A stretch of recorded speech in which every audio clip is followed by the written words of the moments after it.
Red, red, who's your lover now? Red, red, who's it all about?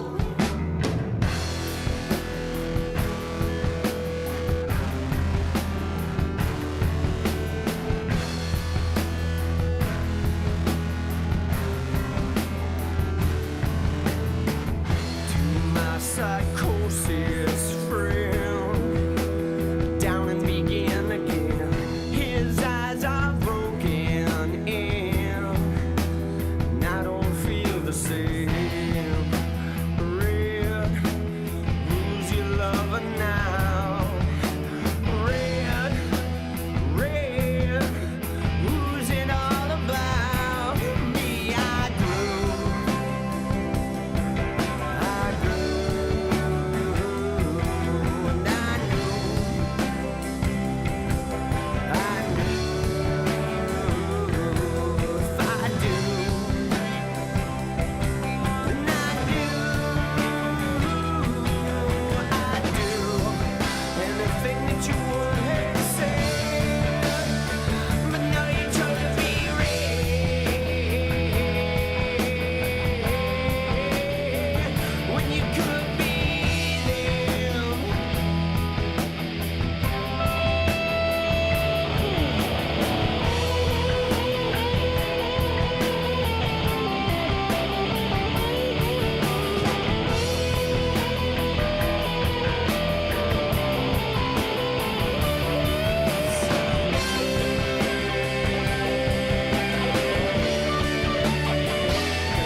Think you threw your pains away.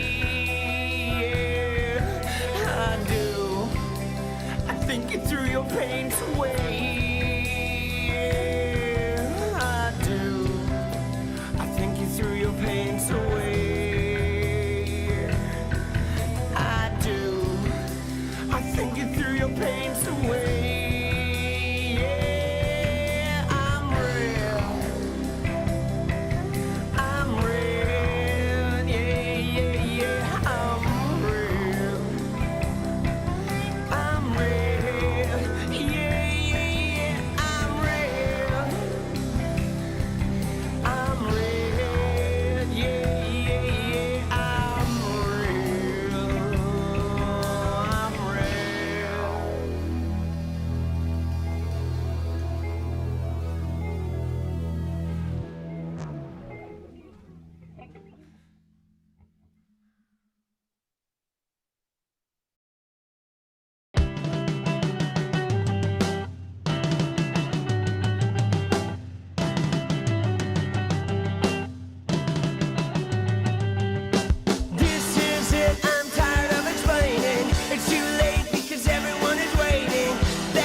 you're on blue.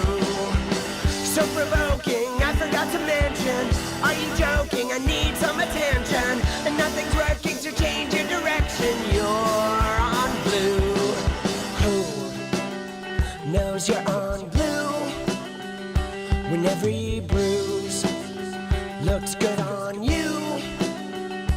Tell me who knows you're on blue? When every bruise looks good on you. Why won't you hold my hand? Are you gonna deny this? Do the best you can. I haven't got a Yo, yo, yo, yo, yo, yo, yo, yo. Let's go, baby. who I am.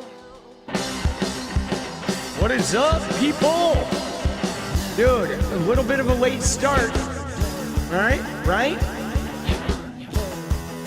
Writing the names down of those deported who supported Trump. Oh, shit. Oh, Lord have mercy. Dude, yeah, no, we were having like a crazy, we were just having a crazy fucking family talk. You guys ready? Are we ready? Some politics happening today? Dude, what day is it? It's a Tuesday? All right.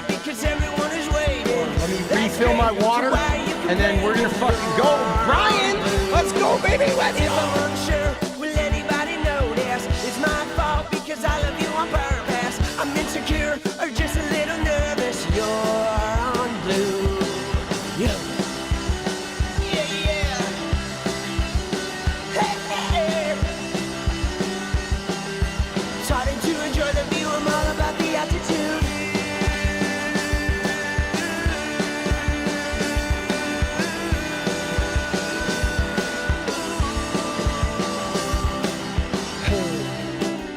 Knows you're on blue when every bruise looks good on you.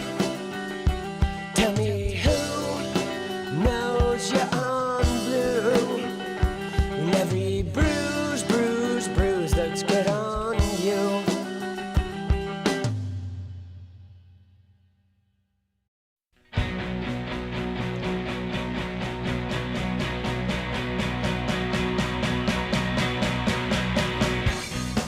Can I make something good out of this? Can I make something good out of this? Chances are you will not be missed, 'cause you don't give a shit. Can I make something good out of this? You could be late, you could be true. You could be underneath my shoe. Sometimes you're the only one who's strong. Then I'll be devastated if I'm wrong. I am the one you love to hate, but you cannot devastate. It will be interesting, I'm sure, 'cause I want more. Can I make something good out of this? Can I pretend that something is missing? Chances are you will not be missed, 'cause you don't give a shit. Can I make something good out of this? You will be late, you could be true. You could be underneath my shoe. Sometimes you're the only one who's strong. Let's go, baby. And I'll be devastated if I'm wrong. I am the one you love to hate, but you cannot devastate. It will be interesting, I'm sure, but I want more.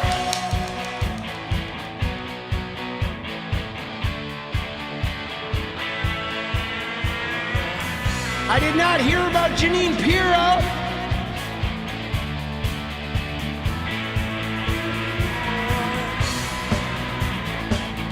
Let's go.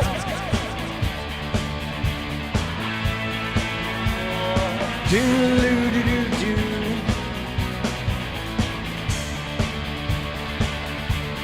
Hey,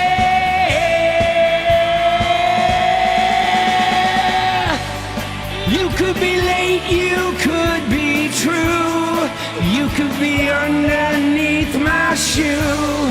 Sometimes you're the only one who's strong, and I'll be devastated if I'm wrong. I am the one you love to hate, but you cannot devastate. It will be interesting, I'm sure, but I want more.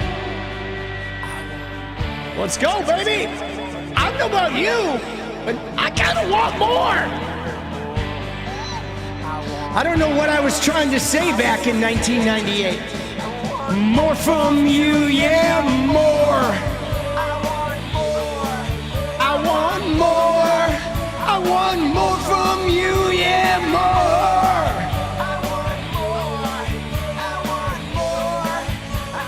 More from you, yeah, more. I want more. More. More, more, more, more.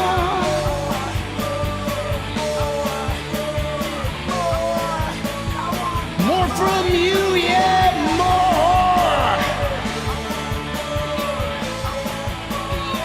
I want more. Yeah, you know what's so crazy about that?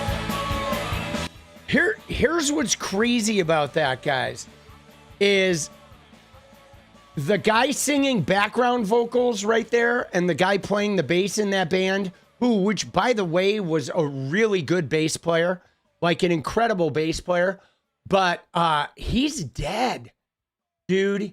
He died at 35, bro.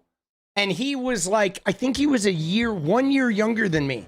So that means he died 20 years ago. Isn't that fucking nuts? That is nuts, man.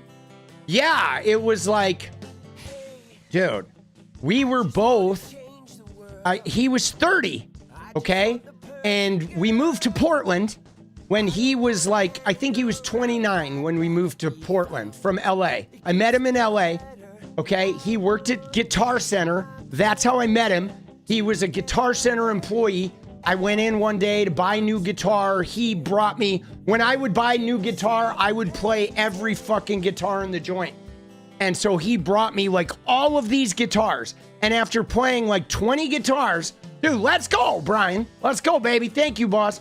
After playing like 25 fucking guitars, I settled on a Jagmaster, right? The Squier Jagmaster. I mean, dude, it had a crazy fretboard. Something about it was just magic. But anyway, so I met him at Guitar Center, and then I like got his card, and then I remember him telling me he was a bass player, and then he eventually, I called him up, and I was like, dude, I need a bass player, and we hit it off, and he lived in this house. Like, not a lot of people in LA live in houses. I don't know if you guys, those of you who grew up in LA or been there, most everyone, 99% of the people in LA live in apartments. That's just the way you live there. But he lived in a house, and he lived in a house next door to Tommy Stinson from the fucking Replacements, okay? And Tommy Stinson lived in that other house and was friends, like the bass player from the Goo Goo Dolls, like lived there for a little while. And so like hanging out with him, all of a sudden it was like being in proximity to like the Goo Goo Dolls and some other really classic fucking musicians, right? And so then we were in a band together. Hold on, let me live chat this. There we go. And then, so we ended up being in several versions of Soul Driver together, and including the version that almost got signed to Columbia. And then eventually what happened was Soul Driver like fell apart. I stole the drummer from this guy Shane's band. Me and Shane and Richard, there were a whole bunch of us musicians that lived in one fucking apartment building like 2 blocks from Dragonfly. And Shane was like way out of there on drugs. So I stole Shane's drummer. With me and Jason, I formed Full Blown Red. We went on tour and we moved to Portland. And then we broke up as soon as we got here. Jason found a job and a place to live, so I came back from LA to Portland. Then Jason and I started a band up here. That didn't work out. I ended that band and did my solo project. And then Jason got in a band that was really good. But then the singer died of a heroin overdose. And then Jason moved back to Georgia. And 4 years later, he was dead. Isn't that crazy? Dude, that's crazy, right? Like, 4 years later, he was in an amazing band here in Portland. They were called Life of Riley. They were really fucking good. And then the singer guitarist in his band died of a heroin overdose. And it really fucked Jason up. And so he moved back to Georgia. And 4 years after he moved back to Georgia, dude, he was dead. Dude, let's go, Cajun! Dude, I don't know. We gotta look into this. Somebody else was mentioning that. The fucking, he deported undocumented people and took campaign contributions. What is that story? Here, let me start the goal, dude. Dude, yeah, it's crazy. I don't know. We're gonna start the goal. Thank you, though, Cajun, dude. Let's go. Oh, Elon. Fuck you, you fucking piece of shit. One more for Cajun.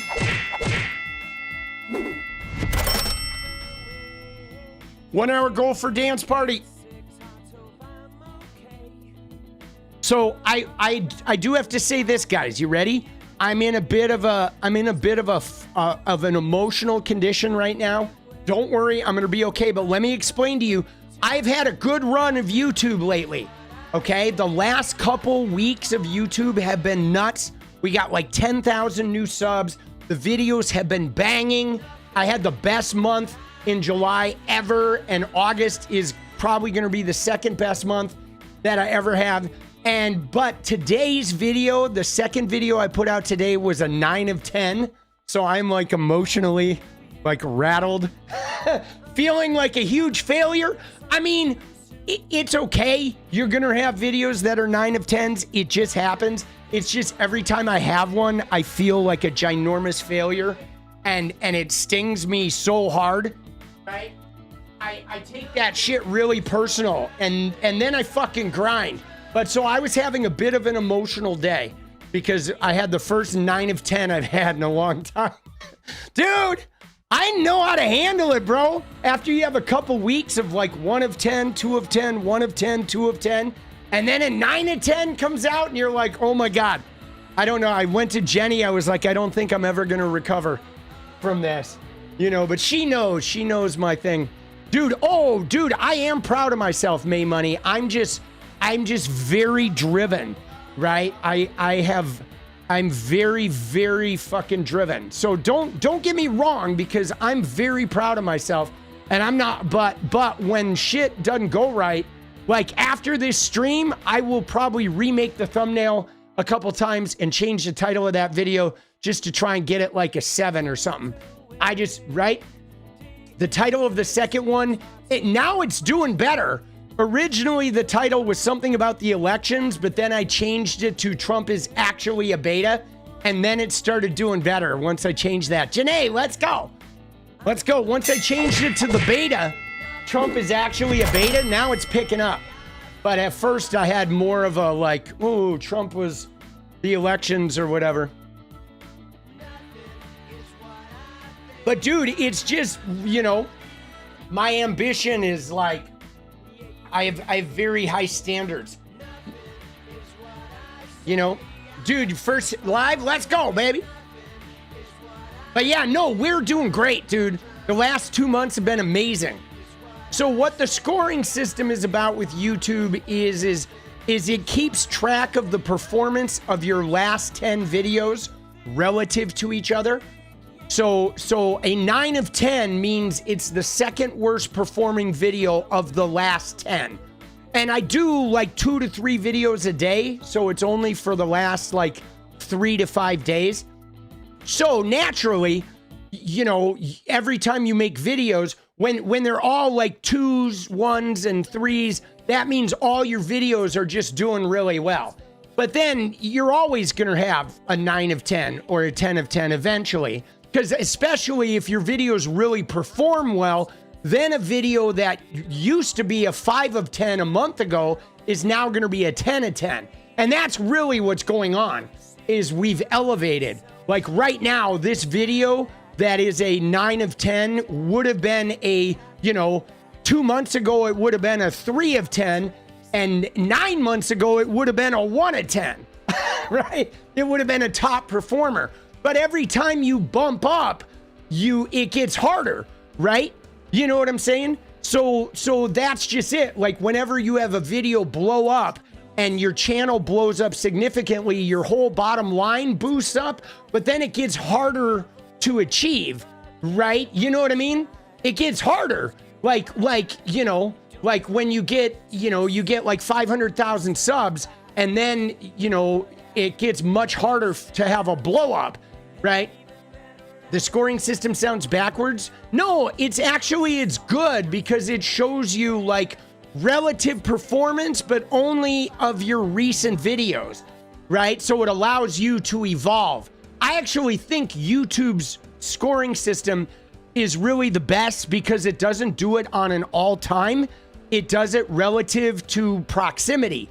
So you're only looking at the most recent 10 videos. Oh, 10 of 10? Yeah. Well, no, I think the thing is 1 of 10 versus 10 of 10 is like being number 1, right? 1 is the top. 1 is good. The number 1. You want to be number 1. 1 of 10 means you're in the number 1 spot. And 10 of 10 means you're on the bottom. So yeah. So yeah, it's not a scoring of like a 9 out of 10. It's a scoring of the 9th rank out of 10 of your last 10 videos. It's in 9th place out of your last 10. But you know what I mean? I like YouTube though a lot. Dude, you're gonna sit this one out? Nah, you're good. You're good. Your sexual performance is a 9 of 10 permanently. I mean, I'm not too sure about that, right? But maybe if you get that hand jive going, right? Oh shit, that hand jive, chia pets. Oh Lord. Yeah, no, I'm just obsessive. Like for me, I'm obsessive about like growth and stats and algorithmic shit. I mean, for me, it's really important to make good content, right? Like I have a couple different, like me, I have multifacets the way that I look at shit, right? Where I look at like the creation of the content itself, things like editing and pacing and storytelling, right? There's that. And then I look at me just as a speaker, being a better speaker, being you know, a more effective speaker, being able to stay on topic, being able to find insightful and intriguing angles on the content. So there's that element. But then there's the element that is just purely algorithmic, which is like, in theory, if you get the right combination of title and thumbnail, you can get the click. Now, that doesn't guarantee that once they click on it, they may be disappointed in the content and you may have low watch time. But for me, I look at the challenge of like getting the click as like it's like a challenge. You know what I'm saying? I look at it as like a challenge. Like if I have a video that's a 10 of 10, I will change the thumbnail and the title 6 or 7 times to see if I can make it a 7, right? Just to see, like, ooh, can I actually repair this? And then sometimes you can't, and sometimes you can, right? You know, I've had 10s go all the way up to 5s, with a little bit of TLC. And then sometimes I've had 10s that just stay 10s and they get worse the more I change the title. But I like to see, I don't know, I like to fuck around with the algorithm and see if I can win the battle, right? Who's your oh, you're from California, KB?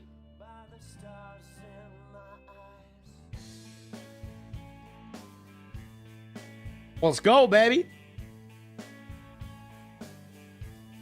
Today, where is Bob Ferguson? Right? I've seen that name. Where's Bob Ferguson from? Here in Chino? Let's go. Oh, Ferguson is up in Washington? Yeah, see now is Ferguson, so Washington is a little bit though, they're being threatened by Trump now, right? Aren't they being threatened about him because of the sanctuary city situation? Like Trump is trying to, you know what I'm saying? You know, right? I'm right, he's worried about Trump fucking attacking him and shit. You know what I'm saying? I mean, dude, this is the present thing. See, dude, let's go. Dude, 𝗙𝗎𝗍. Thank you, boss. Appreciate that. Let's fucking go, baby.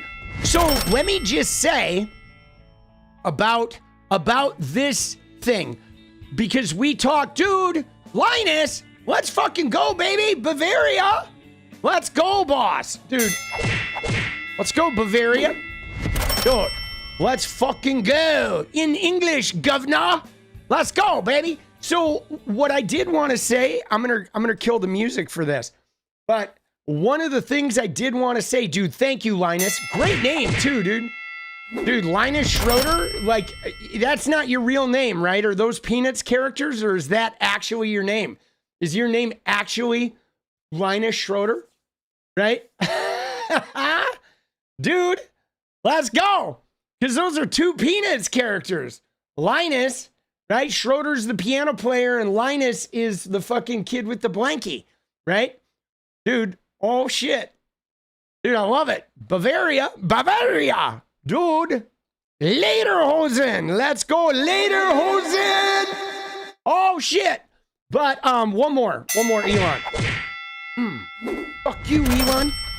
So what I was gonna say is you've seen the pictures of DC, right? You've seen the videos of DC. Let's just look at this for a minute, okay? Because here's what we got. We're gonna look at DC, and we're gonna see the videos of all the fucking armored cars and shit driving around. Right? Yeah, so here's what we got in fucking DC right now. Right? Is we've got a bunch of fucking armored cars. This guy is fucking telling them off. Good for him. Dude, I love it. Dude, let's go, dude. He's yelling at the National Guard. But anyway, so we have DC where there's a bunch of armored cars and military vehicles driving around DC. And there's guys in fucking, right? There's guys in, you know, khakis or whatever. Yeah, millions of taxpayer dollars out the window, dude. Tens of millions. It's so dumb. But guys, one of the things we have to realize is the reason this is happening. The reason this is happening is because Trump can. Okay? That's why.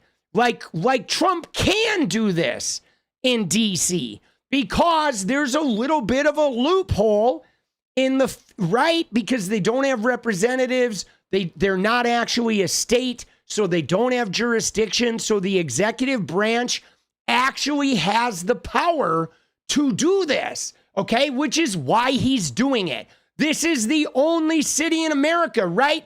I mean, he sort of did the National Guard thing in LA, but like you noticed it looked different. There were no tanks. There were no armored cars. There were just foot soldiers. And they didn't really have nearly the presence because he was just kind of federally commandeering their National Guard. and he, he didn't have the jurisdiction.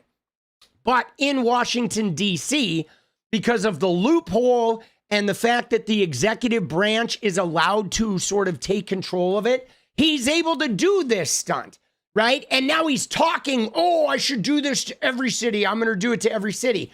But he can't. He can't. You know what I mean? I mean, he would have to attempt to go full fascism. He'd have to shoot people to do it, And so, you know what I'm saying?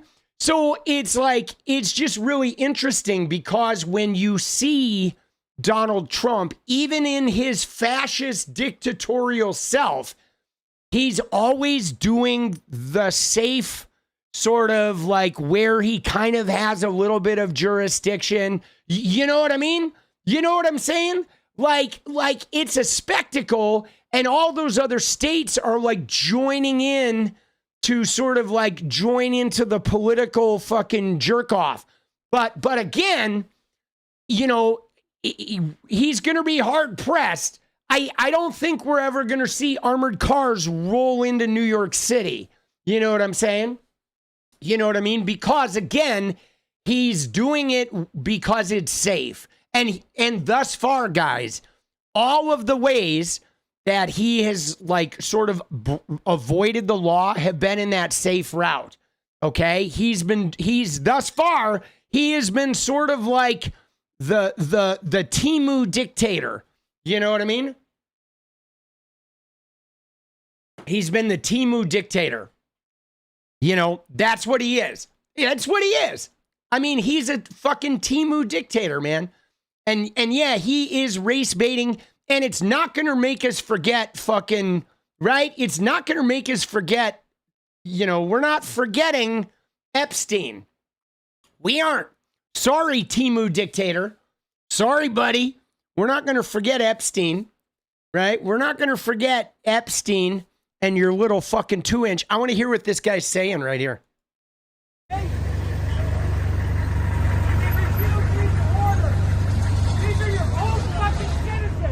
These are homeless people. You guys are fucking group. Don't let them do this to you. It's abusive to you, and now you are going to get fucked when you're fucked up and you have to go to the VA and they cut all your services. Refuse now. Do not do this. Dude, you see what he said to them? He said, these are homeless people, and they're going to refuse your services when you're done in the military, when you get cut. They're going to fucking cut off your services, and that's going to be you in the park. And like, goddamn, bro, he's not even wrong, right? That's the most accurate shit I've ever heard, dude. Homie is on it, bro. You have the obligation to refuse unlawful orders, okay?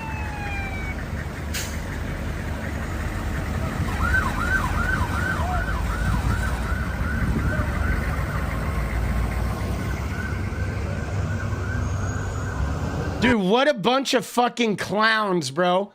Dude, that guy was so smart. Now, one thing that's already happening is what is going on in DC is a lot of people are just not going out at all. You know what I'm saying? A lot of people are just staying home because they don't want to go out while there's fucking armored cars and shit driving around. Okay? A lot of people like the retail life in, the nightlife in DC is fucking tanking, much like Vegas is, right? It is, because nobody wants to go out and be walking around like it's fucking, Leningrad. You know what I'm saying? They are just staying home, right? Yeah, it's like, who the fuck wants to go out in Leningrad? Dude, Cajun, let's go, baby. Oh, shit. And another thing that's really interesting, right, is this. Because you may have seen, okay, and everyone is gone also from Congress too. But you may have seen, guys, okay, you may have seen this, okay? So Florida announced, right, this big tourism thing, okay? Look at this. So the Floridian comes out and says a historic 34 million visitors in the second quarter. Florida's like, we are so successful. We've never had this much tourism, right? But simultaneously, you go to the local, right? You go to the local in Pensacola, Florida. All the local businesses are saying, dude, it's dead. Nobody's buying shit, right? Isn't that funny? Ron DeSantis is releasing numbers saying we've never had more visitors, but all the businesses in fucking Florida, the local reporters are going out and all the businesses are saying we're fucking dead. Like nobody's buying shit. Dude, this one business in Pensacola, they said, dude, look at this guy. This guy said there were 18,000 fewer tourists in June. Okay. And then he said right here, some days we'd be doing 100 Sea-Doo rentals. And he said, you know, this year we're getting excited if we hit 50. So, dude, it is down. We know tourism in Vegas is down. Flights in California, which is the hub of international travel. If there's big tourism in America, New York and California will have increased flights because that's where everybody lands. Okay, the flights are down, right? They're down in New York. They're down in California. Okay, the tourism is taking a huge fucking hit. All right, people are right. I mean, they're internationally is crazy. Nobody from Canada is coming, but they are starting to manipulate the numbers, right? We're starting to have that situation where DeSantis and Trump and everyone's like, we've never done better. And everybody, and you know, but the reality is this. You ready? Look at this shit, dude. You see this? This hit the fucking news wire today, boss.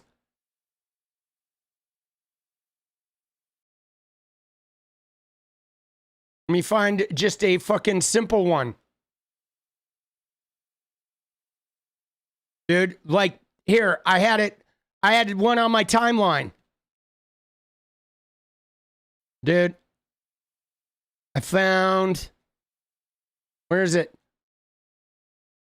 Right here. Dude, U.S. bankruptcies surpass COVID pandemic levels, guys. Isn't that crazy? There have been more bankruptcies in the first half of this year than during COVID, bro. Dude, that's fucked up, right? That is fucked up. That's a sign, guys. That is a recessionary red flag, okay? That is a recessionary red flag. So now the thing is I don't think there's going to be a recession now. I think it's going to hit in like mid to end 2026, middle to end of 2026, okay? And maybe even 2027.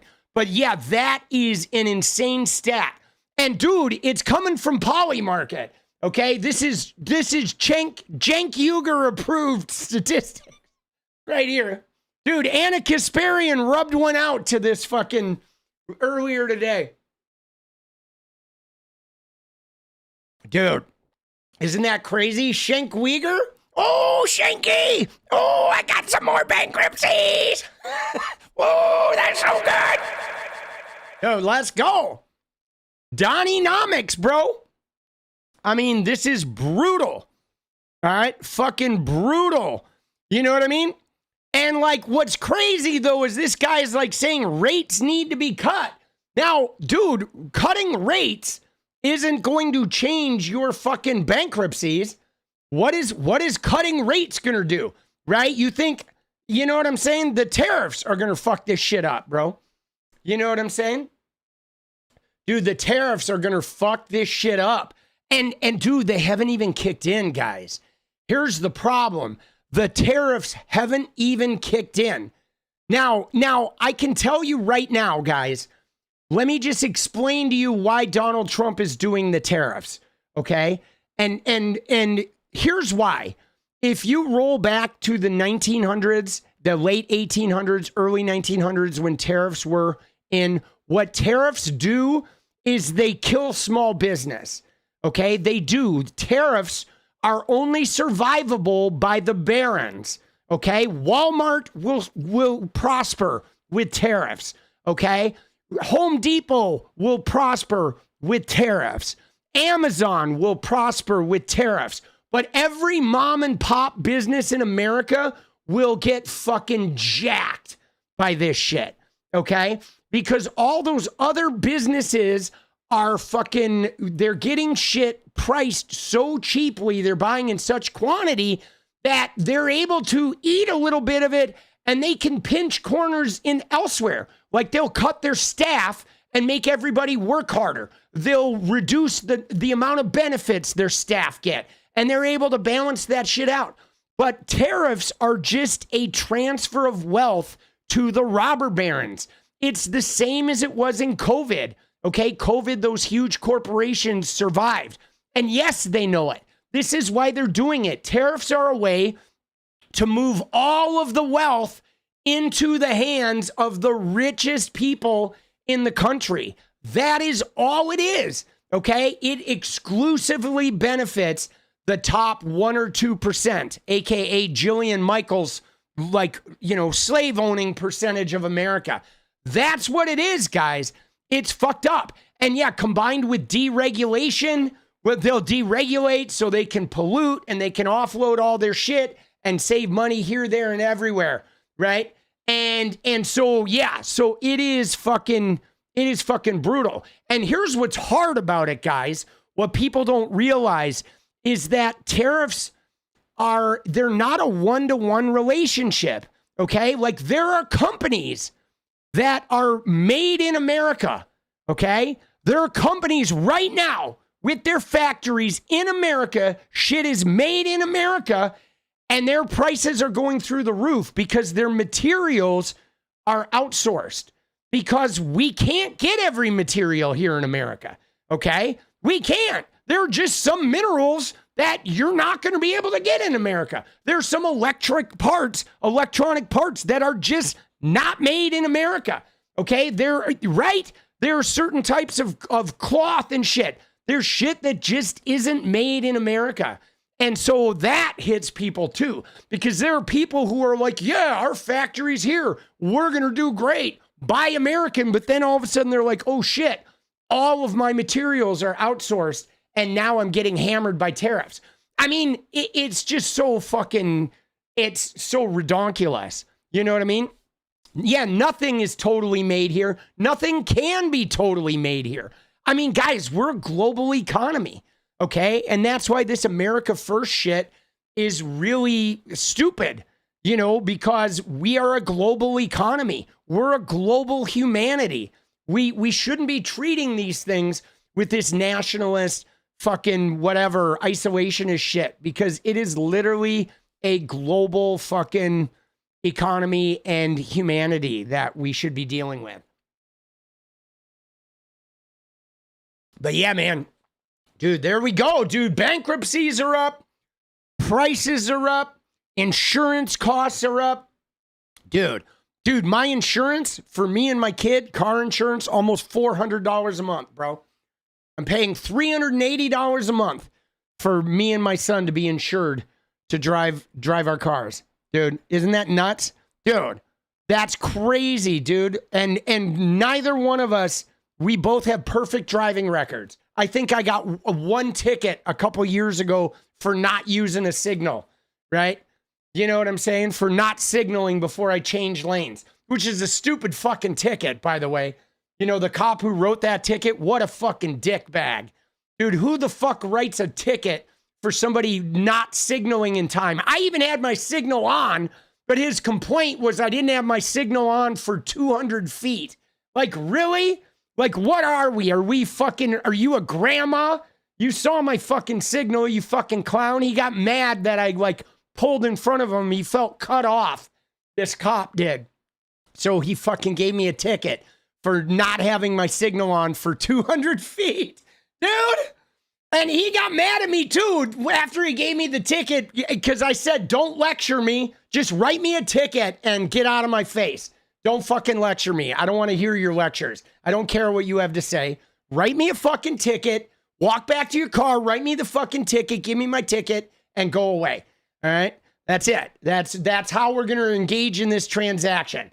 I don't want to hear your little fucking whining. I don't need to be lectured by you. I don't really care. I can tell you've had a bad day. I want no part of it, right? And being a white man in my 50s, I can get away with that, all right? That is my privilege exclusively showing, right?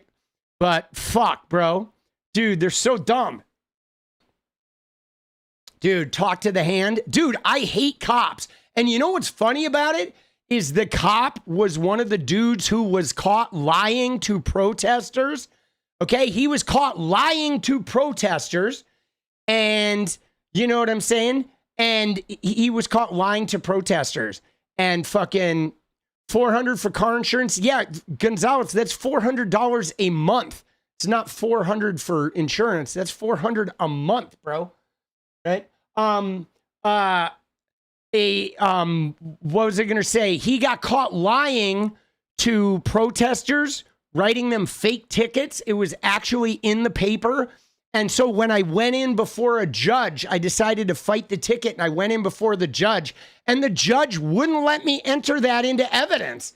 And I'm like, how can I not enter this into evidence? Like, we have proof through a judicial ruling that this police officer is fucking a liar, and he writes fake fucking tickets. And this is obviously the stupidest ticket you've ever heard of like a signal being on for 120 feet instead of 200. So we know, like, you should impeach his entire fucking, you know what I'm saying? You should impeach his entire fucking testimony here because we know he's a fucking liar, right? Dude. But she wouldn't let it happen. Although everybody in the court call was like enjoying it. Because you have to talk to the cop beforehand. And he's like, you didn't go to like traffic school? And I was like, no, I didn't go to traffic school. You fucking clown. I told you I wasn't going to traffic school. Fuck you. You're not going to force me to go to traffic school. I'll fucking pay the money. I don't fucking care. I'm fighting this shit. Like, you don't own me. You can't make me go to traffic school. Like, fuck you. I'll take the fine, dude.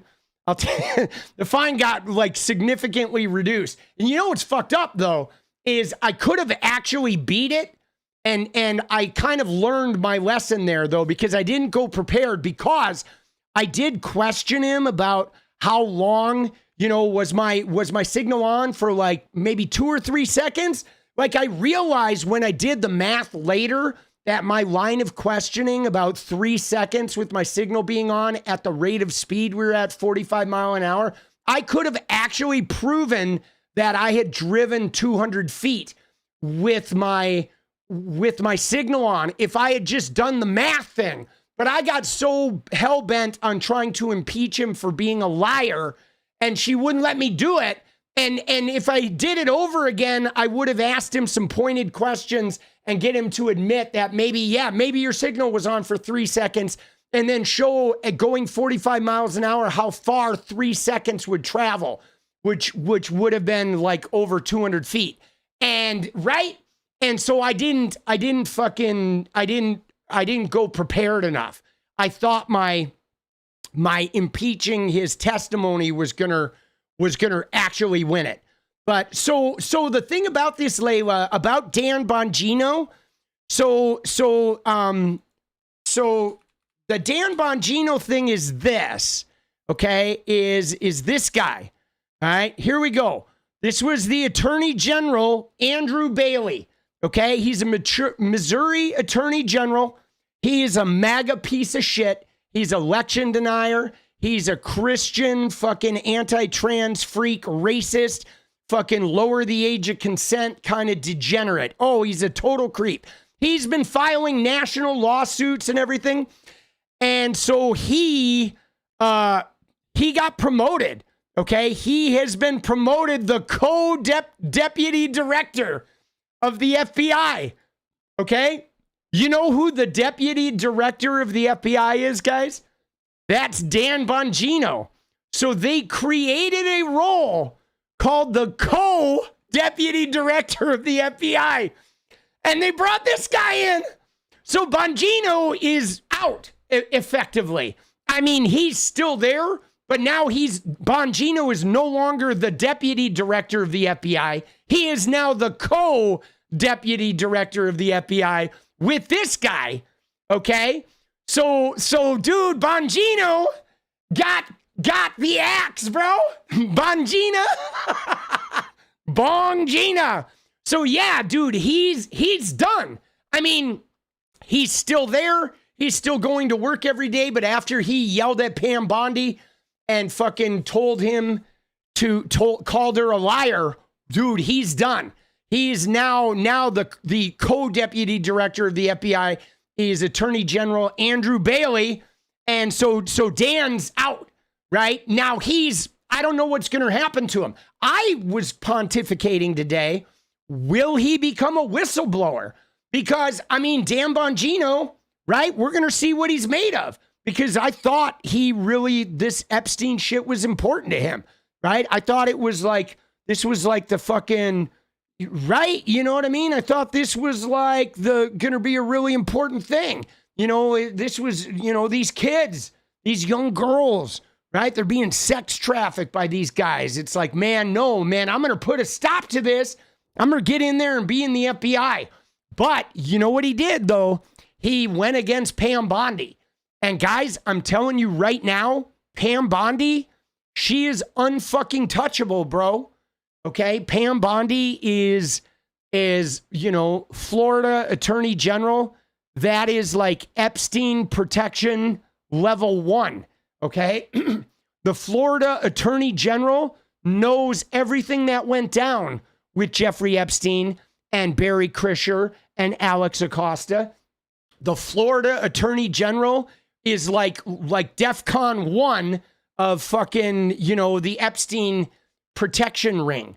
Okay, so Pam Bondi, no matter who says what, no matter how clownish she looks and how awkward she is when she talks, Pam Bondi is like the highest ranking official in the entire Trump administration. I shit you not. I think Pam Bondi is Trump's number 1 ranking fucking person in that administration, as in the one who would she would throw herself in front of a bus and Trump knows it. You know what I'm saying? She's like, I feel like she's the top of the pops. I think Trump would throw everyone else under the fucking bus, right? Other than Pam, which was why, Bongino fucking crossing her. You know what I mean? Bongino crossing her. Yeah, dude, she could end him. Of course, dude. But Bongino fucking barking up her tree, not the move, bro. Oh, shit. Dude, Danny B, though. Dude, how humiliating is this, though? Think about this, guys, though, right? Let's just think about this for a minute, all right? We gotta contemplate here, okay? Because so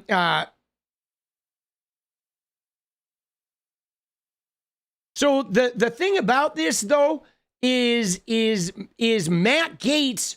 The only reason Matt Gaetz was Trump's first choice was because they had that dirt on him, okay? Right? That's why Matt Gaetz was the first choice, because he was completely controlled, okay? You know what I'm saying? He was completely fucking controlled. Right? Because of the sex crimes thing. Dude, Dan Bondi? But I think Matt Gaetz, though, was kind of a troll. There's no way. I mean, there's no way that he thought, he knew Matt Gaetz wasn't going to make that. I don't even know what that pick was about, right? But so look at him, though, dude.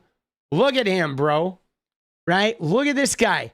I don't think this guy, knowing that he fucking stood up to a woman and the woman crushed him, I don't think this guy is going to survive this well.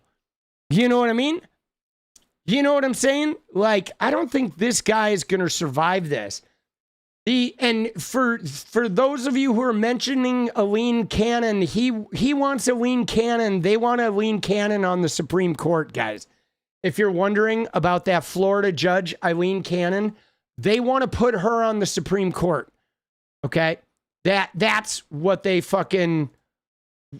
have in mind for her, right? Is either Supreme Court or keeping her in the where she's at. You know what I mean? Because having a district judge like that can like overturn shit and right, I think is really important. Having a judge that can like overturn cases on appeal and shit, you know? So, but believe me, if an opening opens up, she will be, I think she'll be on the short list. But dude, this guy, look at him, bro. See, this is where I wonder, is Bongino gonna go rogue?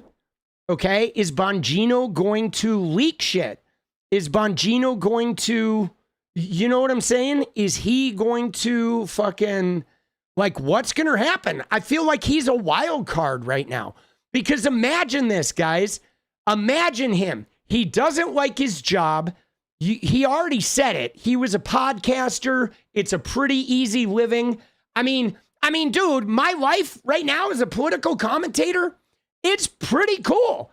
I fucking make my own hours. I don't have a boss. I mean, I have quite a workload, but it's shit I enjoy to do. I can do it on my own schedule. If I want to do a little less for, 10 days in a row, I can. I'm on Twitter a bunch of the day.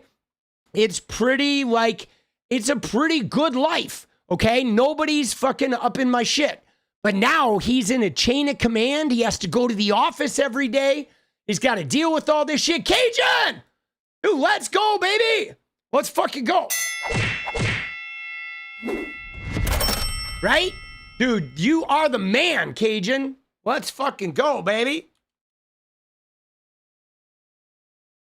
Dude, right?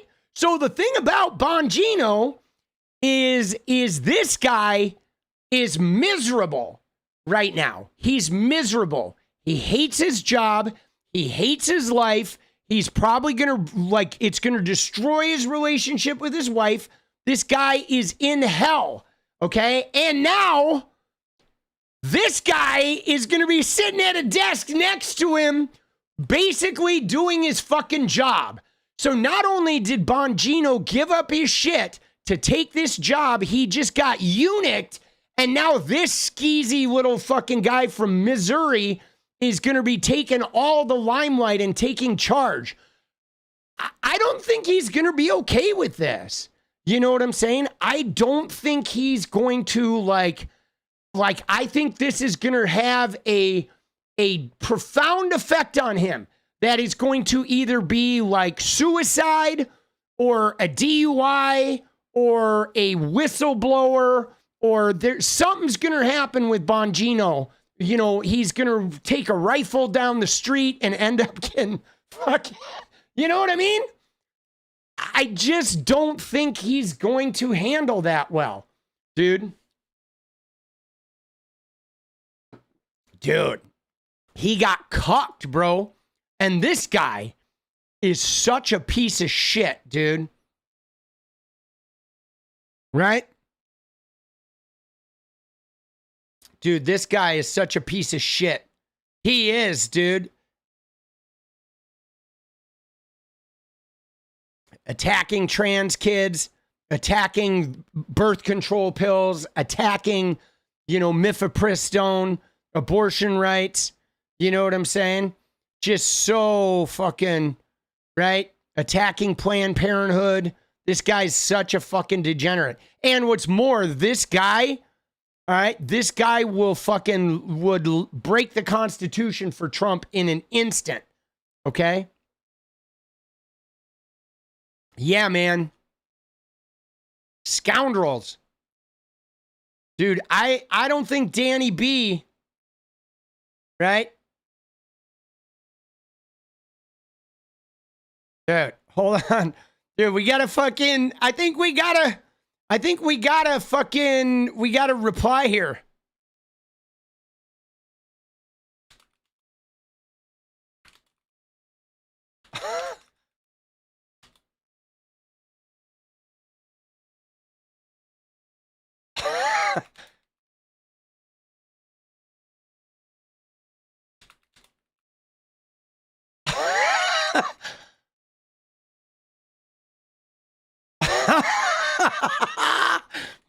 What happened to you? Oh, shit, dude. Oh, fuck. Dude, there we go, boss. Oh, dude, I think we need to lay into fucking... Right? Oh, shit. Other people? Dude, look at Lauren Windsor. Oh, my God, dude. Lauren Windsor, the poster, right? You see this? You see that Gonzo for Democracy poster? Lauren Windsor made that movie. That's her poster. Oh, fuck, bro. How you liking working with your new babysitter? Oh, shit, dude. Oh, fuck, bro. Everybody's laying into him, dude. Oh, fuck, dude. That's hilarious, dude.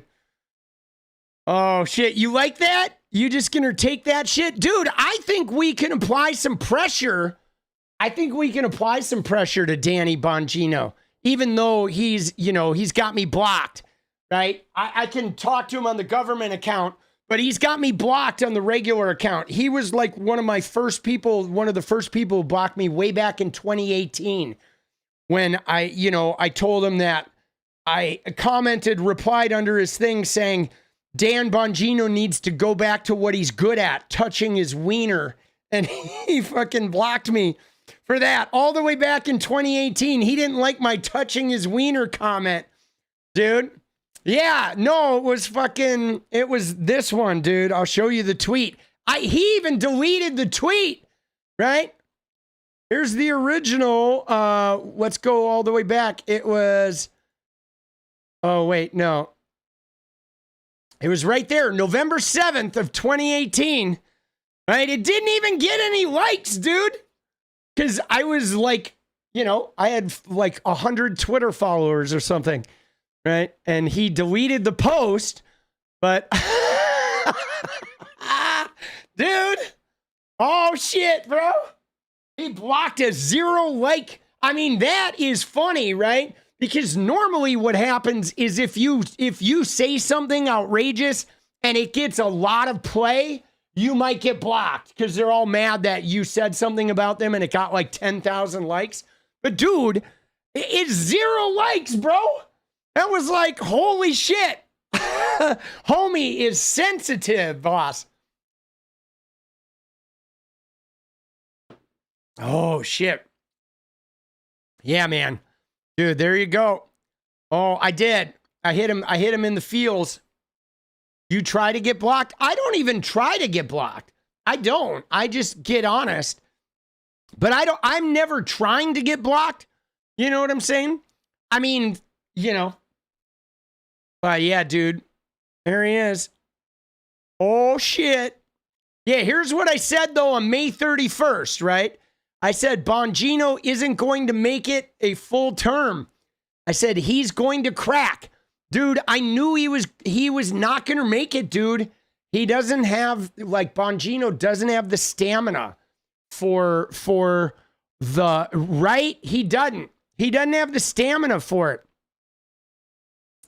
And, right? And sure enough, now he's got a co-deputy director. Oh, that's funny, dude. That is fucking funny, isn't it? All right. What do we got, baby? Why is COVID trending, dude?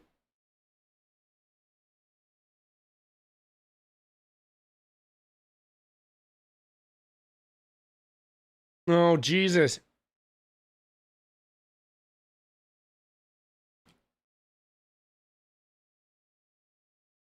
Dude, oh man. Yeah. Dude, I feel like I wish people weren't so dumb. I know we're still in it, guys. Dude, my massage therapist just got COVID. I got it. It was brutal. Can I just tell you that the COVID shit was dumb? And here's why, guys. Okay? Because I know that, okay, now that we did, the vaccine and there's been a little bit of herd immunity, people aren't dying, right? But prior to COVID, we had the flu, and if you go get a flu shot, you're not even going to get sick, okay? Right? And most people were going years without even getting the flu, okay? Now, what's crazy about COVID is most people get COVID and they're out of work for like a week. So letting COVID be the new flu is just guaranteeing like less productivity, more downtime, more sickness time, more like disruption when people get sick. And it's so dumb. We could have just all vaxxed up, masked up, and really careful about this and eradicated this shit. But no, now we're going to end up having a flu that is endemic, a COVID flu that is like really fucking bad. That's going to like have peaks and valleys and shit. You know what I'm saying? And that is fucking what is so dumb, right? Is like, you know, and all because what? Because you had to wear a mask. But dude, now we're watching, I'm watching ICE. These people, guys, they don't have a problem with masks. Can I just tell you? Okay, MAGA does not have a problem with masks because they're wearing them. ICE, like fucking, there's no tomorrow. They only have a problem with masks when it's doing something good for you. If they're hurting you in a mask, they love it. If they're helping you in a mask, how dare you make me wear this mask? Because at the end of the day, they literally just want to hurt us. That's it. They're miserable, fucking inbred fucking people, and they just want to hurt us. Okay? Now, on this topic, can we talk for a minute about Trump's absolutely batshit tweet? Okay? Can we just for a minute talk about this absolute fucking bit of batshittery that fucking came down the pipe today, dude? We're going to get to Newsom in a minute. But that Trump tweet, guys, you know the one I'm talking about, don't you? Right? Dude. There it is. Look at this. Dude. What are we doing, bro? The President of the United States tweeted this. Now, let me give you context, guys. They've been changing the military bases back to Confederate era names. They've advocated to bring back Confederate statues.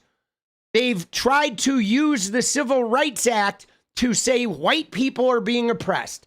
They battled colleges teaching black history. They've battled fucking, right? You know what I'm saying? They're trying to gut the Voter Rights Act, protecting the voting rights of people of color. They've had their immigration attacks on brown and black skin people in America. And now, on the heels of Jillian Michaels going on CNN and saying only 2% of people had slaves, and it's not just white people. You can't say imperialism and slavery is just one race, right? And then she had her little black friend come on fucking Her Take podcast and just look at them for an hour before he said, yeah, you're right. You're right. You guys are right. Okay? On the heels of all of that, here's what Donald Trump said today. He said, the museums throughout Washington, but all over the country, are essentially the last remaining segment of woke. Woke. Woke. Not woke. Right? He said the Smithsonian is out of control. Right? Where everything discussed is how horrible our country is, how bad slavery was, and how unaccomplished the downtrodden have been. Nothing about success, nothing about brightness, nothing about the future. I mean, I don't know. Are museums supposed to predict the future? I don't understand what that is. We are not going to allow this to happen. Okay, and I've instructed my attorneys to go through the museums and start the exact same process that has been done with colleges and universities where tremendous progress has been made. This country cannot be woke because woke is broke. We have the hottest country in the world, and we want people to talk about it, including in our museums. But look at that complaint, guys. The Smithsonian is out of control, where everything discussed is how horrible our country is, how bad slavery was. The President of the United States has registered a complaint that the Smithsonian Museum is out of control with how bad slavery was. What the fuck? What does that even mean? I don't think it's impossible to underestimate how bad, right? It is not possible to overestimate how bad slavery was. You cannot overstate how bad slavery was.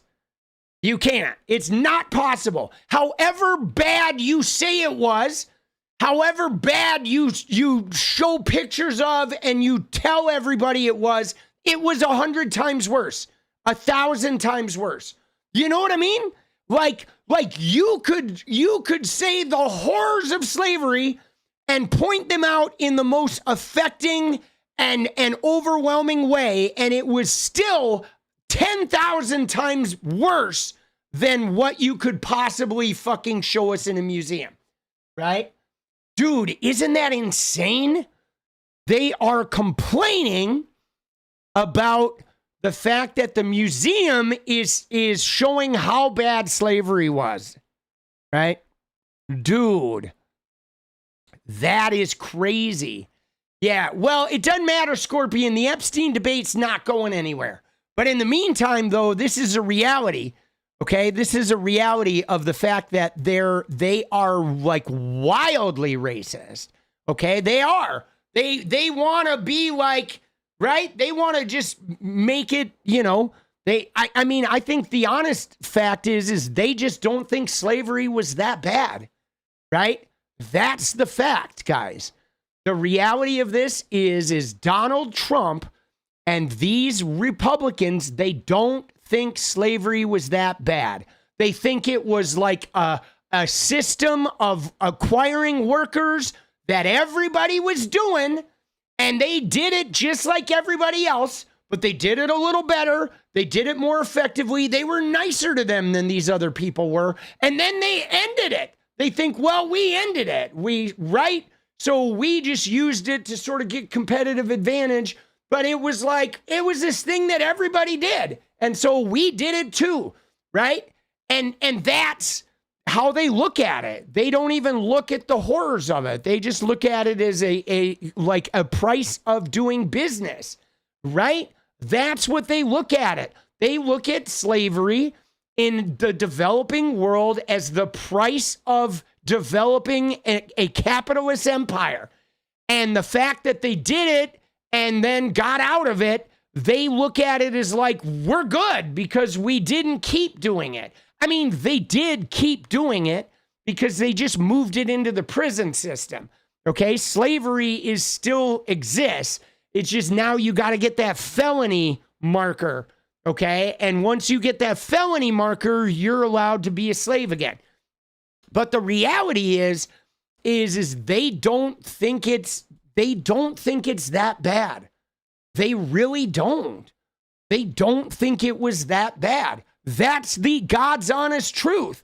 They think, it's bad. They'll say, oh yeah, slavery was bad, but it wasn't that bad, right? It's not bad enough that we should be like, upset at white people now, or they don't think we should pay reparations.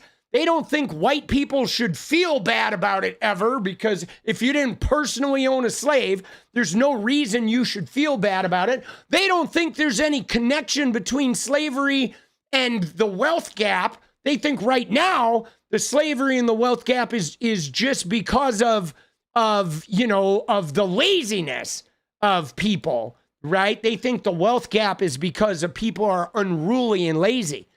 But that's the reality, guys. It's like we're staring it down in the face. They really don't think it's that bad. Where if you talk about slavery in America, the first thing they'll talk about is, well, the black people sold their people, or there was slavery in fucking North Africa, right? You know what I mean? Are there responses to this post? I mean, on his Truth Social, I mean, there are, but the Truth Social, though, if you've ever gone there, it's fucking dog shit. Okay? Like, Truth Social is like, dude, it's like the worst. Right? Let's see what it says under there. I know Truth Social, I'm sure they're all going to be focused on the word woke. Right? Here it is. And so it says fucking, there's a Jesus post. Right? And then it's put Democrats in handcuffs. Right? And a museum that shows a Democrat, something that died out because people got sick and tired of their bullshit. Right? And then it's got Diamond and Silk that are basically saying, don't refer to me as African American. They're trying to whiten themselves, right? Then it has, like, get right, anti-LA, okay? The woke person, some fake t-shirt, right? White guilt is on empty. I mean, dude, this shit is nasty, okay? Right? It says, start hanging pedophiles and sex traffickers in public squares, and the trafficking of children will be zero. Now that's ironic considering Trump's Epstein, right? I mean, look at this though. This is all Truth Social is like, I don't know if you've ever been there. It's the worst fucking, I don't even know if any of this shit is real. Like, this one guy has posted like a dozen fucking memes, dude. Look at this Travis Alderman guy. I don't even know if this is a real guy. It's probably a bot. But he's posted like fucking, every person posts like 10 memes. Okay? And it's all like anti-Democrat, right? Here's one that says Trump is not implicated, but dude, it's fucking just, I don't even think this is real, guys. I think this is just a bot farm. It is. It's just a bot farm that is created to make Trump think he's getting all kinds of engagement, right? That's what it is. It's like a giant bot farm that is designed. I mean, Truth Social loses like $100 million a year. They're like, it's not profitable. The thing is tanked. But then they went public with that merger, right? They merged to go public on the stock exchange, and then all the fucking like foreign influences or whatever all bought the stock, right? You know what I'm saying? So now the stock has propped this up, but this company is like, it's made no money. It's never made $1. It's lost like 40 to 100 million every year. Yeah, they did the SPAC merger. They did the same shit that 𝗙𝗪𝗏 did back in the gaming days. That's what 𝗙𝗪𝗏 did too. The SPAC merger is a way to just loot money, and then you fucking, right? You get people to buy your shit and you rug pull it, and then you fucking let it just hang. But yeah, right? Dude, that's what it is, right? That all of this, there's not a single comment under here, guys, that is an actual comment. Every single thing is a photographic meme. Oh, here's finally a comment that says, please do something about the Muslim people. Right? Jesus, right? You know what I mean? And then this person, it's time to stop apologizing for success. America is the greatest country in the history of the world. If you want to cry about greatness, go find a safe space in mommy's basement. Dude, this shit is wild, bro. Isn't this crazy? Dude, this is nuts, dude. This is fucking Truth Social. It is fucking wild, boss. I don't know who uses this platform, bro. Dude, look at that. Melania Trump. It's not even spelled right, dude. Thank God for Trump. And then, dude, they fucking spelled their name wrong, dude. What the fuck, dude? Right? Oh, that is good. I gotta fucking save this one, bro.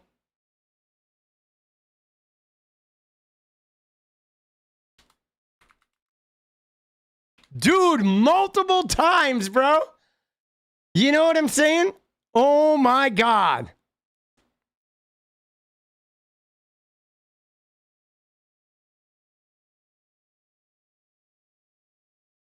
Right? Oh shit. There it is. And now I guess there's some fucking things down here. Thank you for caring about our history. Disgraceful fucking manipulating history to their ideology. Yeah, slavery was bad is our fucking woke ideology. Dude, slavery is bad is our new woke ideology. Bro, isn't it crazy? Dude, it is fucking crazy. Yeah, we have the hottest country. I mean, is he talking about climate change? Is that what he is? Is it when he says the hottest country? He's talking about climate change, right? You should create a new account on Truth Social. Nah, dude.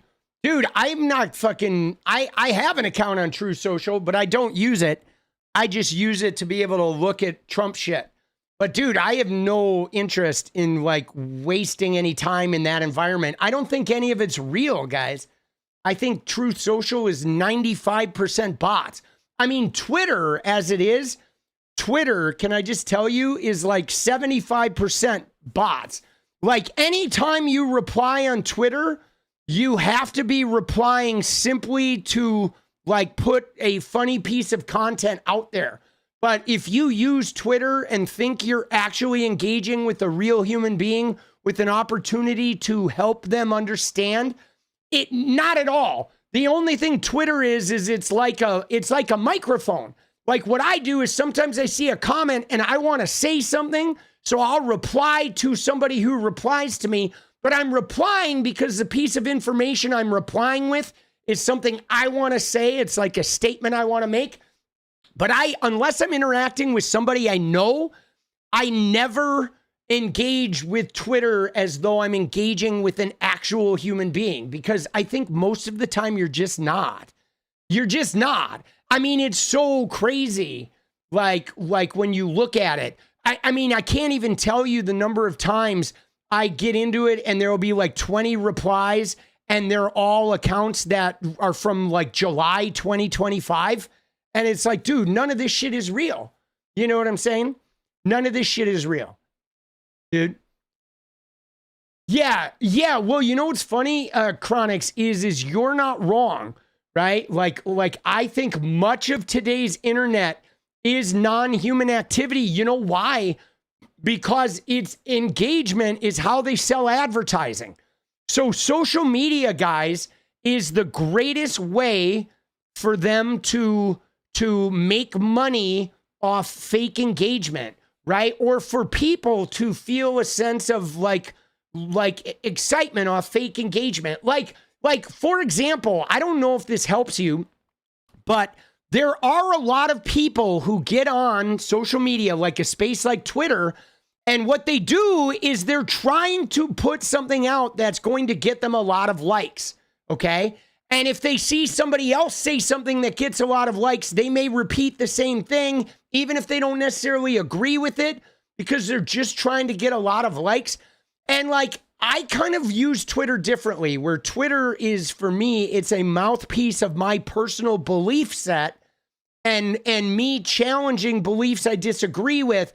And I don't care. Like sometimes I'm more happy with a tweet that gets 10 likes than one that gets 10,000, because the you know, you can't really control what blows up. Like I had a tweet blow up not too long ago that was like, what was the one that blew up that got like 28,000 likes, right? Like, fuck, dude, I can't even remember it.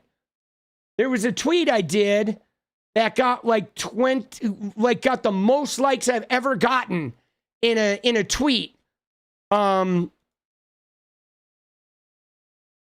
Fuck, bro. I can't even remember what it was. But it was in the last couple months, right? It was about, trying to think. Because it was blowing up right as the time my YouTube videos started blowing up. I had a week where I had a tweet that was getting like 20,000 likes and a YouTube video that was getting 300,000 views. Like, it was weird. Like, on all platforms, at the same time, all my shit just got a whole bunch of reach. It was like super strange, right? And it works like that sometimes. But so, okay, let me see. So it had to be, here, hold on, I can tell you. I'll find it. It was, I'm going to get it right now because I can tell by the date, okay? So it was about a month ago. Let me see when this video was released. That was on July 20th, okay? So it was right around July 20th.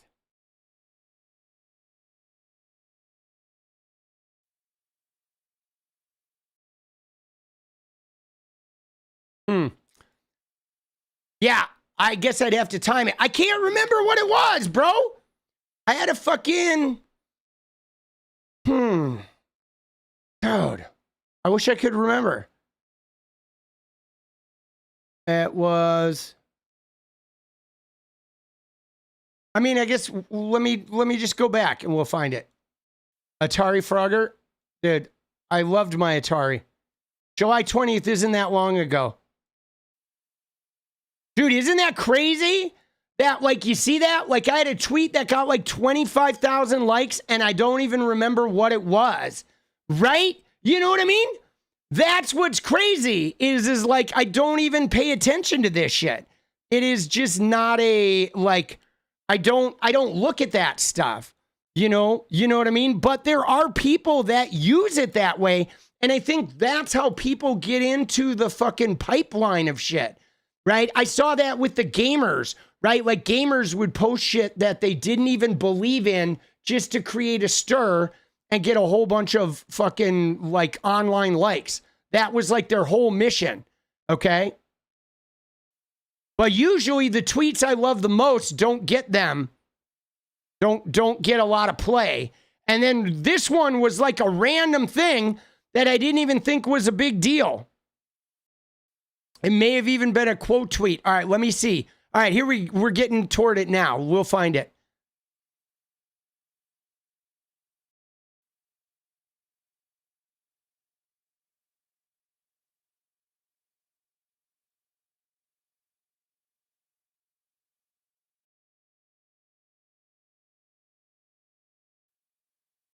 Oh, a lot of these are replies, but it wasn't a reply. It was an actual tweet. Here it is. It was this one right there, July 25th. Holy shit, MAGA. Not only is your president not releasing the files, but he's giving immunity to people who sexually abuse kids. You really fucked up. There's no way to defend this, right? It's just a random fucking tweet, a random thought. Right? Dude, there's no reason why that like fucking blew up. You could never predict that. That's not even interesting. It's not even clever or crafty, right? You know what I'm saying? But that's how it works. That's how this shit, like, see? And it was so nondescript, I couldn't even remember it. You know what I mean?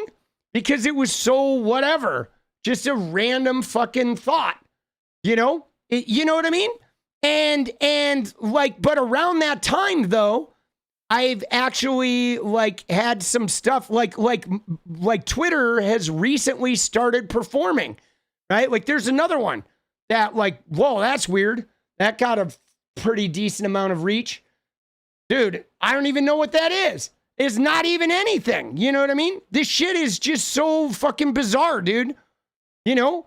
And like right next to it, something will get fucking 2 likes or 50, you know? You know what I mean? So, like, that's what's so weird about this shit. It's just so, I don't know, dude. And I wonder what is real. But I will say this, though, guys. You ready? So here's one thing I have noticed, though. And this I do feel good about.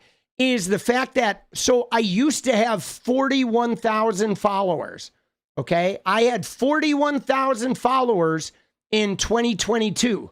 And then I like went against Andrew Tate in the gaming community. And then I went all the way down to 34,000. Okay. Right. I went all the way down to 34. I lost 7,000. I lost like, 13% or whatever. Right.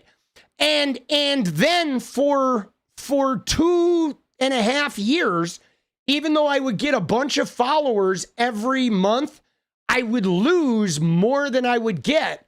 So I stayed at 34,000, even though I was getting hundreds, right? I stayed at 34,000 and for like 2 years. And now I'm growing again. Like we're actually growing again. Dude, isn't it weird? Now we're growing. I know in a normal world that would get you followers. Well, it would, Social Butterfly, if you weren't gaming, right? In the gaming world, those gamers were mad that I fucking, you know what I'm saying? They released the Epstein files. I mean, I don't think they did, right? I know they're going to be leaking out some pieces, right? But you said they released them, but you're joking or something, right? I think she was joking because no, they haven't released them. They're going to be inching them out, right? They are. They're going to be inching them out. I mean, did you see today what they said? They said that they're not even going to do a big dump. They're going to dump them like a tiny little bits and pieces at a time, right? They're going to dial up. Dial up was part of having internet. So guys, just so you know, I was pre-dial up. Okay. And what do I mean by that? So my first computer was a computer called a Commodore VIC-20 that had 3.5K of memory. And then I got a RAM card that had 16K. So I had 19.5 kilobytes of memory. And it was huge back then. It was the first computer, Commodore VIC-20. I didn't have a disk. I had the tape machine. So I used to load a game. It took 45 minutes to an hour. It was before the disc. It was a cassette tape. Okay. You would buy the games on a cassette. You would put them in the tape machine and you had to load it in. It took literally an hour. Okay. I would load my game at like 4 p.m. I would go have dinner, do my homework. And by 5:15, my game would be loaded and I would be able to play. That was like old school, dude. It was crazy, but it was a computer and not an Atari cartridge game. So it was like a step up and I could program it, right? I could program shit. That was, I started making video games. But yeah, dude, that Trump slavery shit is crazy. All right, you ready? We got to look at Gavin Newsom, all right? Because, dude, Gavin Newsom is right now as we speak, the man is melting MAGA's brain, okay? Melting MAGA's brain. All right, we're gonna focus on the Gavin Newsom press office, okay? But dude, he is fucking melting. They are melting MAGA's brain. Look at this one, dude. Forget the southern border. The strongest wall Trump's ever built is his bronzer line. Dude, now, did you see the people who are helping to run this account? Can I just show you? Like, I don't know if you saw the people, but so today it was End Wokeness. Okay, our anonymous End Wokeness account freaked out today and posted this. Okay, End Wokeness. Mr. Anonymous fucking pussy ass bitch fucking posted Governor Gavin Newsom's tweets are written by these two. Now, these two people are part of the team that are building this Gavin Newsom press office machine. Okay. Now, if you want, you can look at my Twitter. I fucking there. You'll be able to follow them. I was retweeting them today. Okay. We have, Let me find him. So here's one. This is 𝗙𝗪𝗄𝗽𝗍𝗧. Okay. She's from Mexico, guys. And she is part of the team behind this. There's two people behind it. It's Camille. Okay. There's 𝗙𝗪𝗄𝗽𝗧. Dude, I love her fashion style too, dude. She's amazing. Okay. So it's 𝗙𝗪𝗄𝗽𝗧. And then the other one is this guy, Izzy Garden. Okay. So these are the people that are working on communications with Gavin Newsom with this account. Now, what I think is funny, guys, and she is, dude, she seems great. What I think is funny is this. I think it's funny that end wokeness, hold on. Let me go back to it. I think it's funny that end wokeness, okay, the supposedly the big right-wing account that's here to point out the woke shit, like, can't even identify itself, right? You know what I mean? Like, have you noticed that, like, all of the right-wing accounts, for the most part, that do this kind of shit, they're all anonymous. I mean, even libs of TikTok would still be anonymous if it wasn't for Taylor Lorenz's reporting. They never put their face to it because they're chicken shits and their philosophy is bullshit. But like, the left-wing accounts are almost always actual identifiable people. Okay. And so end wokeness, the person who has to remain anonymous, it needed to be like, hey, look at these people, right? Dude, oh, Taylor is amazing, dude. Taylor Lorenz. Dude, I love her, bro. Dude, she is fucking, dude, she is amazing, dude. But she outed. If it wasn't for her, dude, if it wasn't for her, nobody would know who libs of TikTok is. And yes, it does. And yeah, John Doe. So what she did was she, when she was a tech reporter for the Washington Post, Taylor Lorenz, like, followed the libs of TikTok path through what the account was when it was originally signed up.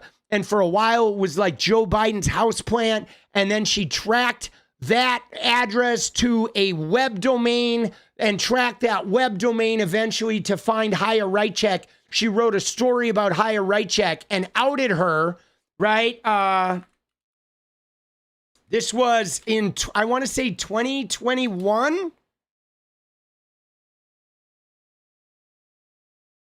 It was, and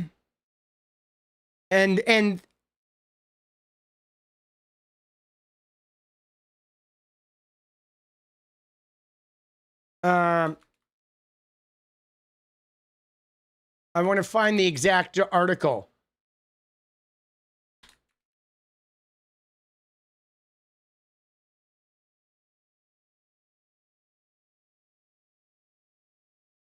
Okay, so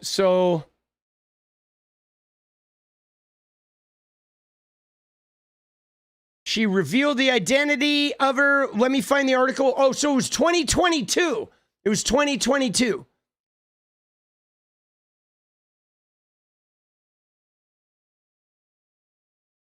I want to find the article.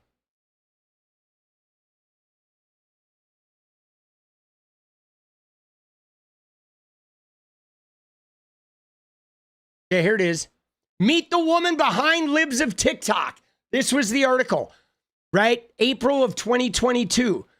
Meet the woman behind libs of TikTok, secretly fueling the rights outrage machine, right? So yeah, so this was Taylor Lorenz's first, like, major fucking scoop, right?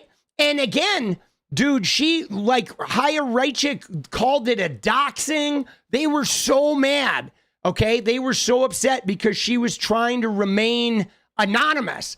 But I find it funny that these people, these anti-woke people, their belief system is so flimsy right, is so flimsy that they can't even attach their real identities to it, you know? And yeah, I did watch the Taylor interview with 𝗙𝗽.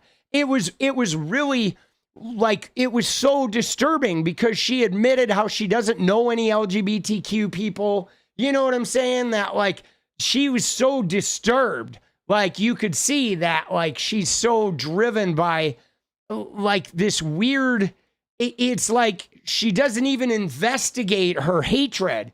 It's just like this fucking aimed hatred, but there's no investigation. Like for me, in general, I am constantly challenging my belief system. Always. That's how you discover how like supported it is. You know what I mean? And I evolve. You know what I'm saying? I evolve. There are things that I might be uncomfortable with that I will then expose myself to and go explore and discover, oh my God, I'm actually not uncomfortable with that at all. And in fact, I didn't like it at first because it was triggering some part of me that I'm not really comfortable with. So, but man, you could see that 𝗙𝗽𝗪 does zero introspection. It is just a projection of outward energy that then became a business. Because the thing about left wing and right wing is they're different, guys. Because the thing about left wing is we don't have the same profit potential. Okay, because if you become a right wing content creator and your right wing content resonates or grows in size online, you get funded. Okay, you get funded. Like the billionaires behind the Heritage Foundation and the Koch brothers and Manhattan Project. If you're creating a right-wing stir, they fund you. They fucking put money into, right? Like 𝗙𝗽𝗪, once she started to grow, she's just cashing checks, bro. They're funding her. They're like feeding her. Here's what we want to focus on next. You know what I mean? There's like an ecosystem there. Whereas a left winger, we just don't have that. But there is a disinformation network that is being funded by right-wing religious money that is trying to end the civil rights advances, trying to end gender and sexuality advances, trying to advance Christianity being put into schools, and a like crackdown on civil rights that are considered ungodly, and a removal of birth control and abortion and anything like that gets into their whole abortion weirdness. You know what I mean? There's a lot of, you know what I'm saying? There's a lot of fucking like people there. Oh, do we have some fucking weirdo? Right? Is we have a weirdo in chat, right? That just came in. Yeah. Dude, no, we're just going to hide them, dude. There we go. Let's go, dude. Yeah, we get some of those, right? Some of those jealous Nellies is what I like to call them. Dude, they're just jealous Nellies, right? You know what I'm saying? I mean, it's probably some gamer kid who's mad because I was better at like fucking building a gaming empire than he was. And he's pissed off because I was able to do what he can't do, and I fucking gave it up to do something else he can't do. Right? I mean, probably. That's usually when they're like, this dude, right? Whenever somebody comes in saying this dude, it's almost always like a frustrated gamer. Because there were a bunch of gamers who were mad that I was a successful gamer, and then when I went into politics, they're like, you're never gonna be shit. And I was like, dude, you have no idea. You know what I mean? Like, you have no idea what I'm capable of. Come on now. Step aside there, son. All right? Step aside. Let daddy show you how it's done. I wish they just got inspired by me to, like, do something with themselves other than being fucking crybabies. You know what I mean? You know? It's like, don't be a fucking crybaby. Actually build something. You know? You know what I mean? But yeah, I think it's funny. I think it's funny how end wokeness can't show his face, maybe Jack 𝗵𝗍𝗍, but he's like, oh, look at these guys, right? And of course, he used a photo when she had blue hair, right? Right? You know what I mean? Like, had to use the photo with the blue hair, of course. I mean, we got to be cliche, right? You can't really be MAGA if you can't be MAGA without being cliched. Like, please. But dude, Gavin is melting their brains. Okay? These guys, okay, 𝗍𝗫𝗏 and 𝗙𝗫𝗋𝗫 and Camille, these guys are melting. Okay, these guys are melting their fucking brains, bro. They're melting their fucking brains, dude. They are. And it's like with ChatGPT too, which is crazy, right? Because what's funny about it, guys, is I think it's really cool that they're using ChatGPT, right? Because the thing that's funny about it is we all know how AI sucks, right? And AI is like limited and predictable and fucking like it stumbles over itself. It gets stuck in loops, right? The primitive writing AIs, it's just really sort of boring and uses the same phrases and the same stylistic shit. Like, even though it has access to thieve everything, it literally performs it all so poorly. Okay? It does. Its performance is so poor. I mean, it's a useful tool, but its performance is really, really fucking poor, right? And so what I think it's funny is how they're using something that creates poorly made content to mimic Donald Trump, and it like does him perfectly. Dude, that is the ultimate like fucking baseball bat to the nuts, because it is literally like, you're so bad, Donald Trump, that this horrible fucking tool that can't do anything good can just do you even better than you. Dude, it's so funny, right? Oh my God, dude, it's so funny. And the fact that there's a woman from Mexico that is behind this too is fucking beautiful as well. I love it. I love it. I think they're great. Oh my God, look at this one, right? Trump just fled the podium with Putin. No questions, nothing. Total low energy. The man looked like he'd just eaten 3 buckets of KFC with Vlad. Is he afraid the press will ask about me, America's favorite governor, and the fact that I stole the cameras this week with the maps? Many people are saying he begged Putin to hold his hands tiny on the way out.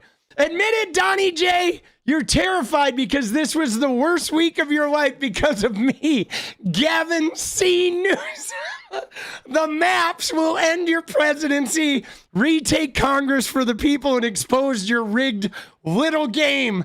My perfect maps are more beautiful than anything in Trump Tower, which many say smells sweet. Dude, oh my God. Stephen Chung 47, explain this disaster. Enjoy your flight home, Donald. You're Putin's problem now. I'm America's solution. Oh, fuck, bro. Oh, my God, dude. That is some of the best fucking comedy. Like, it's so funny, right? Because what's crazy about this is I feel like it hits. Like, every one of these tweets, like, they hit, like, all of Trump's tendencies. And right? They hit all of Trump's tendencies, and yet they're churning it out. Like, I wonder, like, how many of Trump's tweets did they feed into this AI, right? Like, I don't know if you guys use AI that way. Like, you know, like, for example, one of the things I did a couple months ago is Jenny, right? Jenny made a spreadsheet of, like, I gave her a list of a whole bunch of YouTubers, and she made a spreadsheet for each YouTuber of the title of the video and the number of views the video got. And then I fed all of that information into AI and had the AI look for the patterns and determine the stylistic things of each of the different YouTubers so I could sort of break down the core of what they're really making their videos about and how they were titling them, and to help me kind of like, look at my own data, and my data was in there too, and to do some comparisons and shit. And I feel like they did that with some of Trump's tweets. They definitely like trained it on him. You know what I mean? Oh my God. Dude, this shit is so funny. Dude, it's so funny. Dude, should we watch Anna and Jenkin Anna? I think we should, right? Because like what's funny about this is dude, oh, here's the fucking Perina one. Dana Ding Dong Perina, never heard of her until today, is melting down because of me, Gavin Newsom. Fox hates that I am America's most favorite governor, ratings king, saving America while Trump can't even conquer the big stair on Air Force One anymore. Trump has lost his step, and Fox is losing it because when I type America now wins, thank you for your attention to this matter. But dude, this shit is like taken over, bro. Oh my God. It is fucking taken over. And we got to see what these people are saying, because they are freaking. Oh, dude, so funny. Dude, just solid wall-to-wall caps. 12 minutes? All right, yeah, no, we'll watch this. Dude, we're going to watch this. Dude, May money! Let's go, baby! Dude, let's go. Sick of trying to convince people the reality. No, I feel you, May money. Dude, I'm with you, boss. I know it's hard. And I love that you're from Oakland, dude. I've been a Raiders fan since I was like fucking, I don't know, 2.5 feet tall, boss. Since it's 76, right? Although now they're in Vegas. I was a season ticket holder at Oco for many years. Now I'm a season ticket holder in Vegas. But, dude, love the Raiders, baby. Oaktown. Man, I love it. They were in Los Angeles for a couple of years in the 80s. I was in LA at that time, too. I had this thing where I was in Wisconsin. The Raiders were my team. We moved to LA. The Raiders came to me. I got to go to Raiders home games because they came to LA. And then they went back to Oakland. And then eventually tickets were so cheap. Like they had so many bad years that what happened is, you know, about 15 years ago, tickets were only $25 a game. So I bought season tickets because I was like, dude, they have a rabid fan base. Like I can make money off this. And I have, right? It's like a good income, you know. I mean, if I could afford to go to all the games, I would go to all the games, right? I just can't afford to yet. So for a while, I was going to like 2 a year and then selling the rest to pay for the trips. And now I can't really afford, right, while I'm building this, I'm kind of like working my ass off. But eventually, if I become financially stable and get a little money in the bank, I'd like to go back to going to all the games, right? Because, dude, I love the Raider games, man. Yeah, the tailgating, it's like, it's a little different in Vegas. It's definitely different in Vegas. In Vegas, the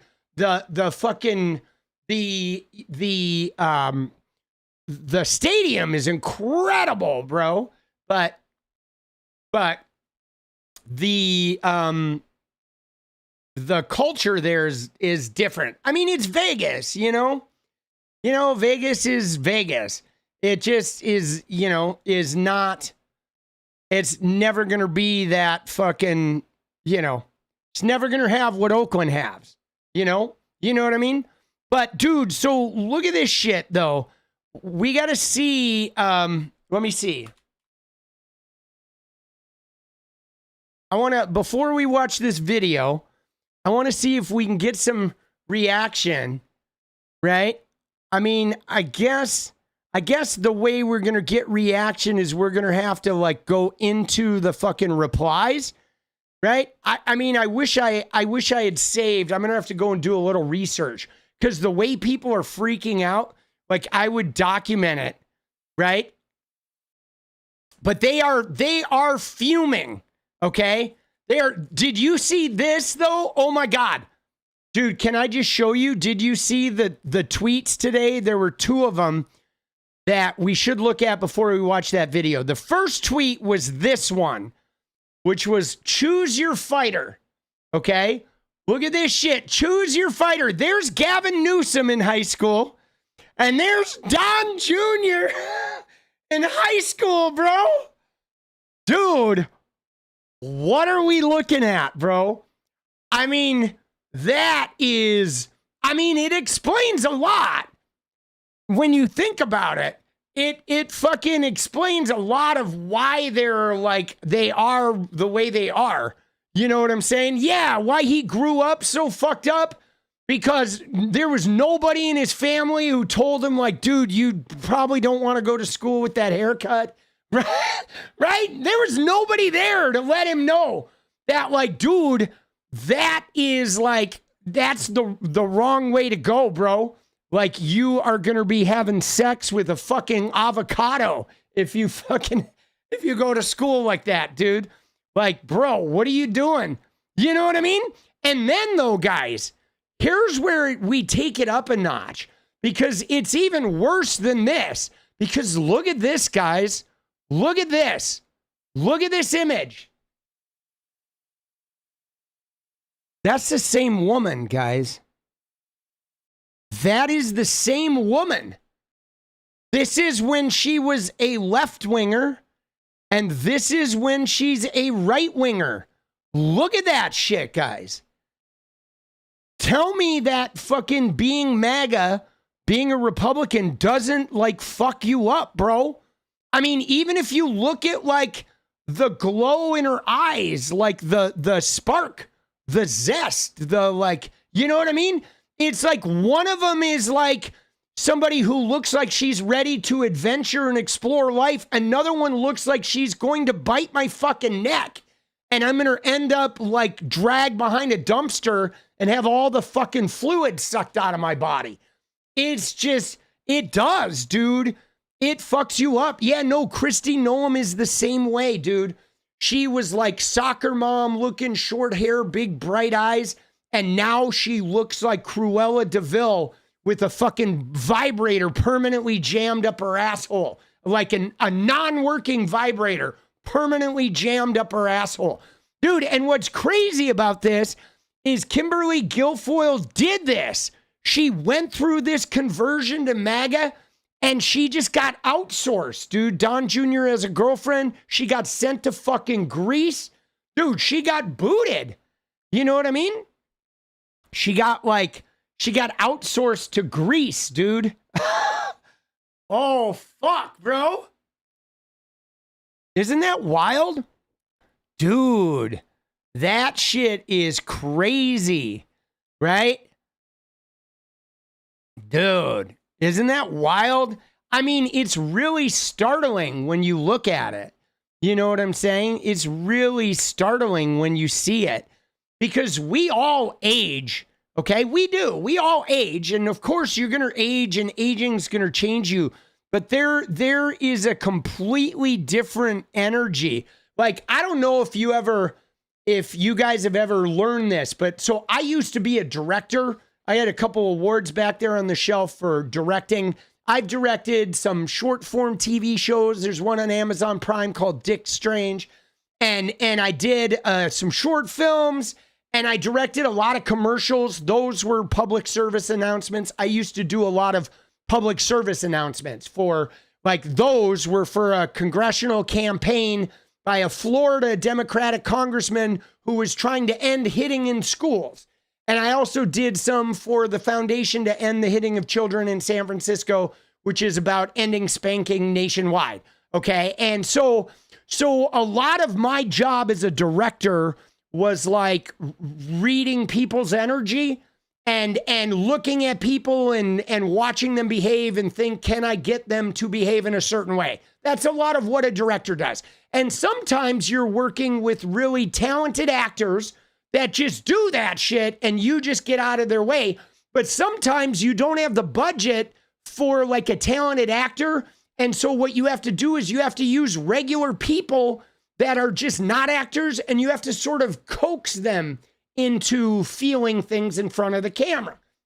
So anyway, one of the tricks you can do to see what people are feeling or sort of get a sense of their internal thing is to cover their face and only show their eyes.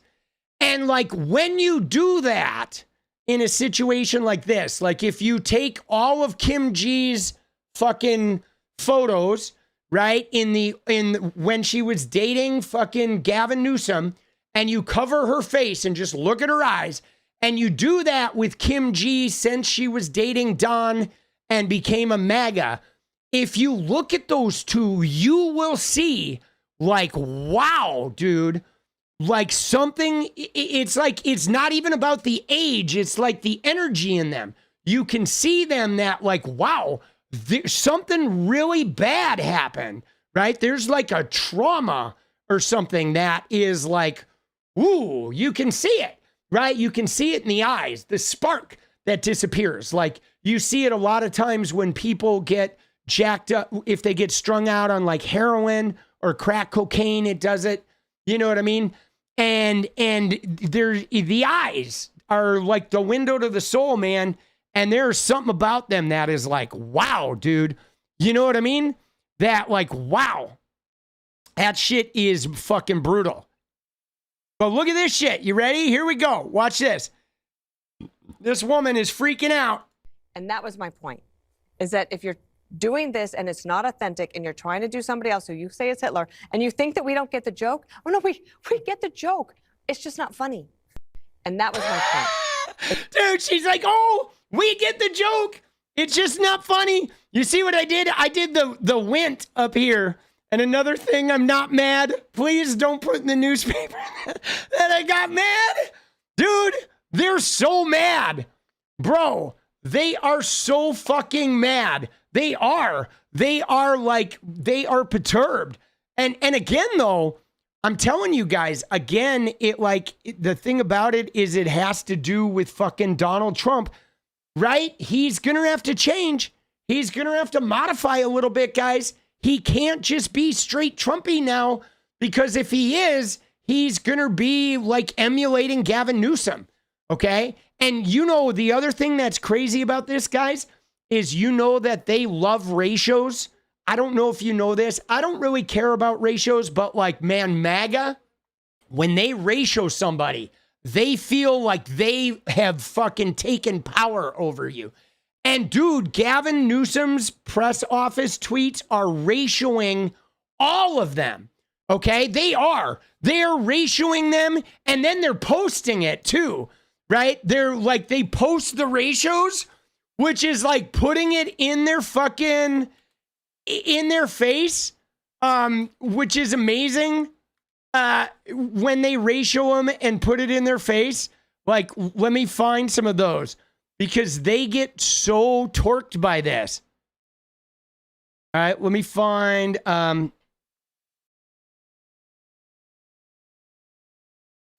it's Governor Newsom. That's what it is. But when they post the ratios, oh my God, dude. Dude. Oh, they're so good. Sitting governor. You know, those are Congress people. And oh, here we go. Here we go. Here we go. sitting governor. You know, those are Congress people. And it feels like we're watching a summer camp skit. We're watching slam poetry. We're watching these attention seekers that are just so wrapped up in clickbait, and they are supposed to be governing. Sitting governor. Oh, they're supposed to be governing. Oh, the governor is supposed to govern. Oh, shit. The governor is, you should be governing, governor. It's in the word. Dude, they're so funny. Oh my God, dude. Yeah, oh, here's one. Dude, this is amazing. Dude, oh, here we go. Thoughts and prayers. Watch this. Oh, shit. Oh my God, dude. In the arms of the angel. Dude, I'm going to kill the music because I don't want to get copy struck. But look at this, in memory of Tomi Lahren. Look at that, though. Dude, they take their ratio so seriously. 6K, 53K, 8.5K. Dude, 9. Oh my God, they're just decimating people. Dude, oh shit. Everybody's just getting roasted. And see, what's funny about this, guys, right? I know the music makes it better, but I can't get copy struck. So I got to be able to use, I can't lose my fucking shit. But so what's crazy about it, guys, here's what I love about it. What I love about this is the fact that they value the ratios like they do. They value ratios so much. They value the ratio so much. They think it's so important. And every time they ratio somebody, right, they get all their little right-wing friends in there, like the redheaded libertarian. She used to love that. She gets all her Twitter bots in there, and they ratio somebody, and they think, oh my God, we did something so good. And so them getting ratioed and ratioed and ratioed and ratioed and ratioed is just so satisfying. Dude, this one was amazing, dude. Oh, shit. Dude, that one, the one with Michael Scott, right? Gavin Newsom is a great uniter. A political poll says they're all overwhelming opposed to his redistricting scheme. Dude. Oh, and then he did the Michael Scott. Oh, shit. Dude. That is so good, bro. So good.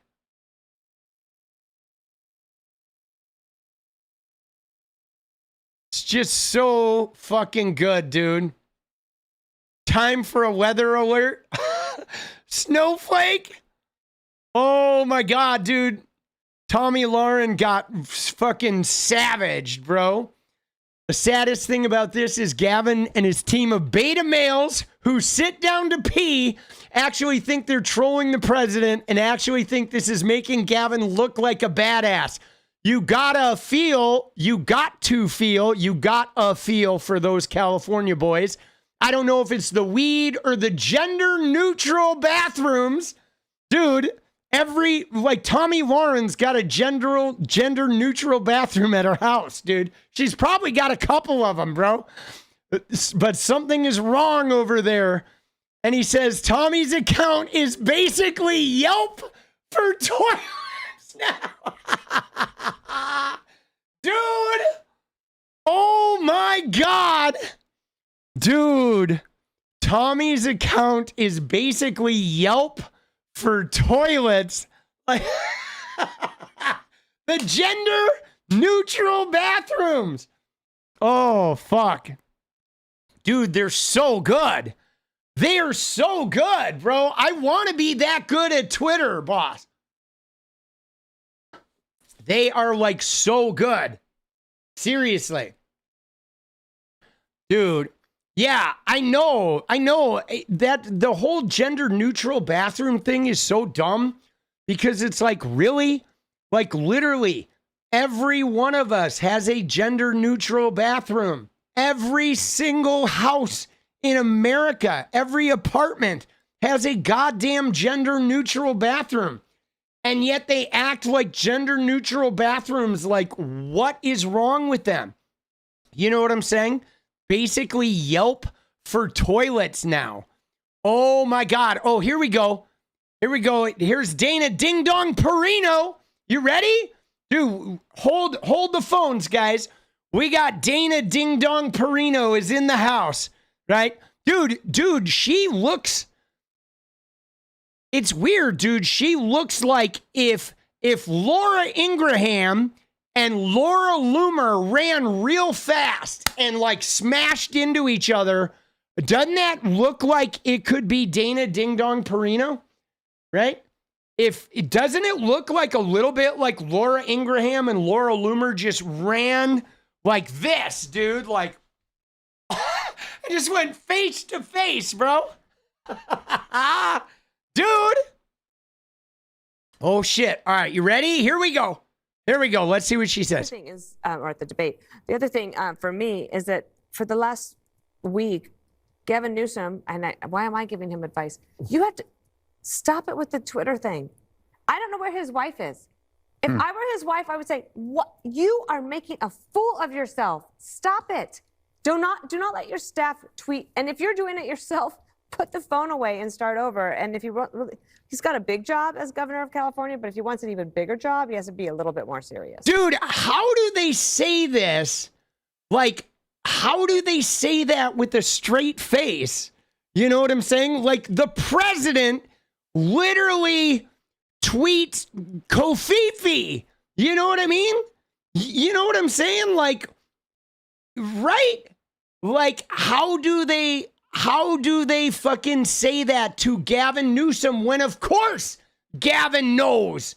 Like, Gavin actually knows. That's the whole point. And what's funny about it is this is the ultimate own, though, guys. Because think about what this is Gavin Newsom has gotten Fox News, okay? Gavin Newsom and Iggy and Camille, his communications people. You ready? Watch this. They have gotten Fox News to come out and tell Donald Trump how ridiculous he is and how stupid and embarrassing and fucking how it's like he should actually be doing work. But they're saying it to the Gavin Newsom press account, but everybody who's watching it knows that what she's saying applies directly to President Trump.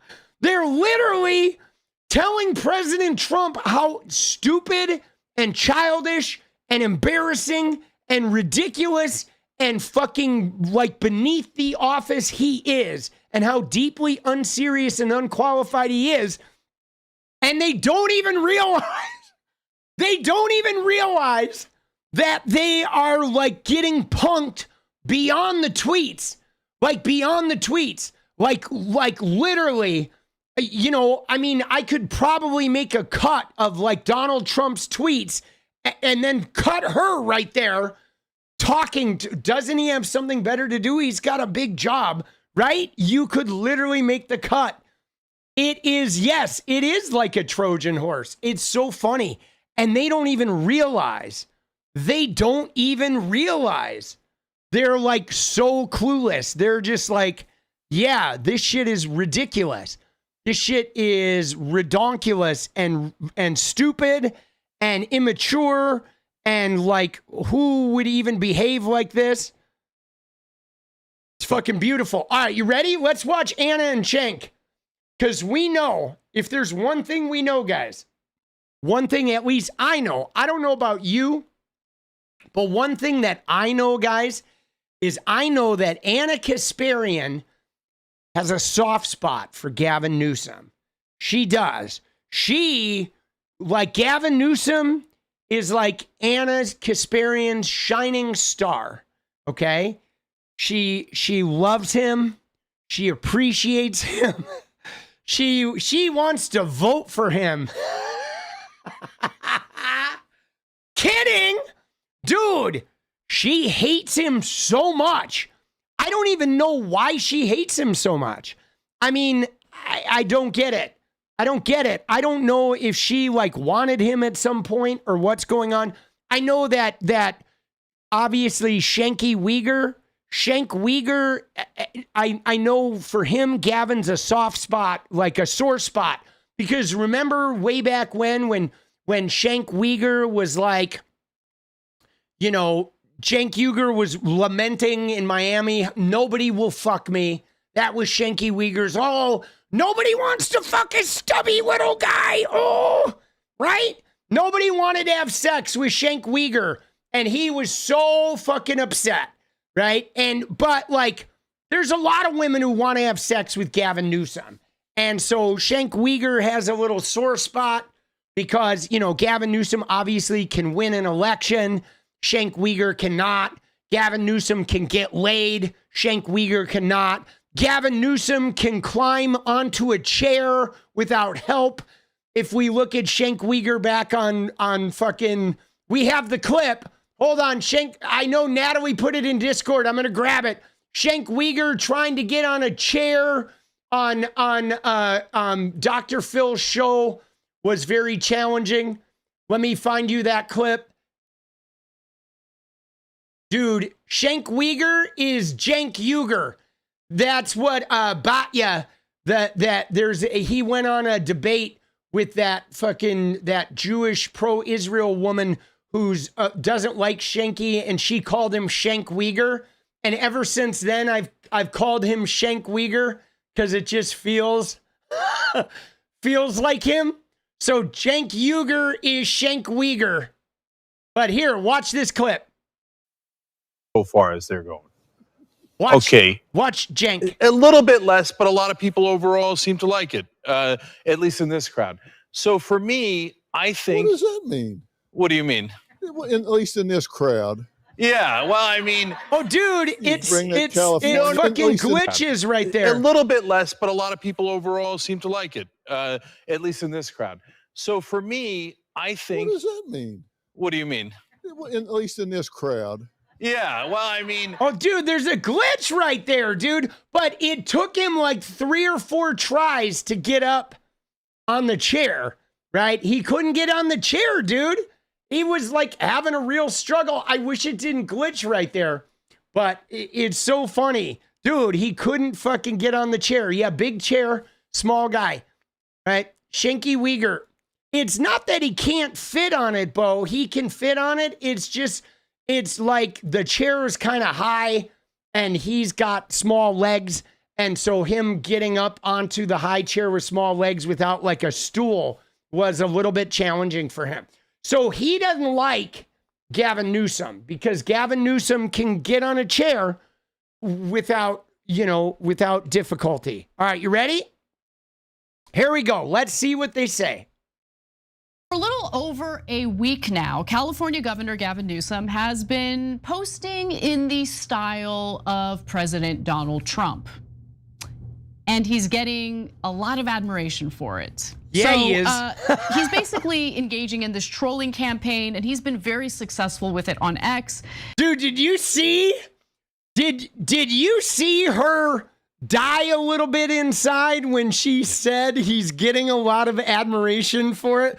Like her having to say that people are loving Gavin Newsom for this is like, it's like killing her a little bit, dude.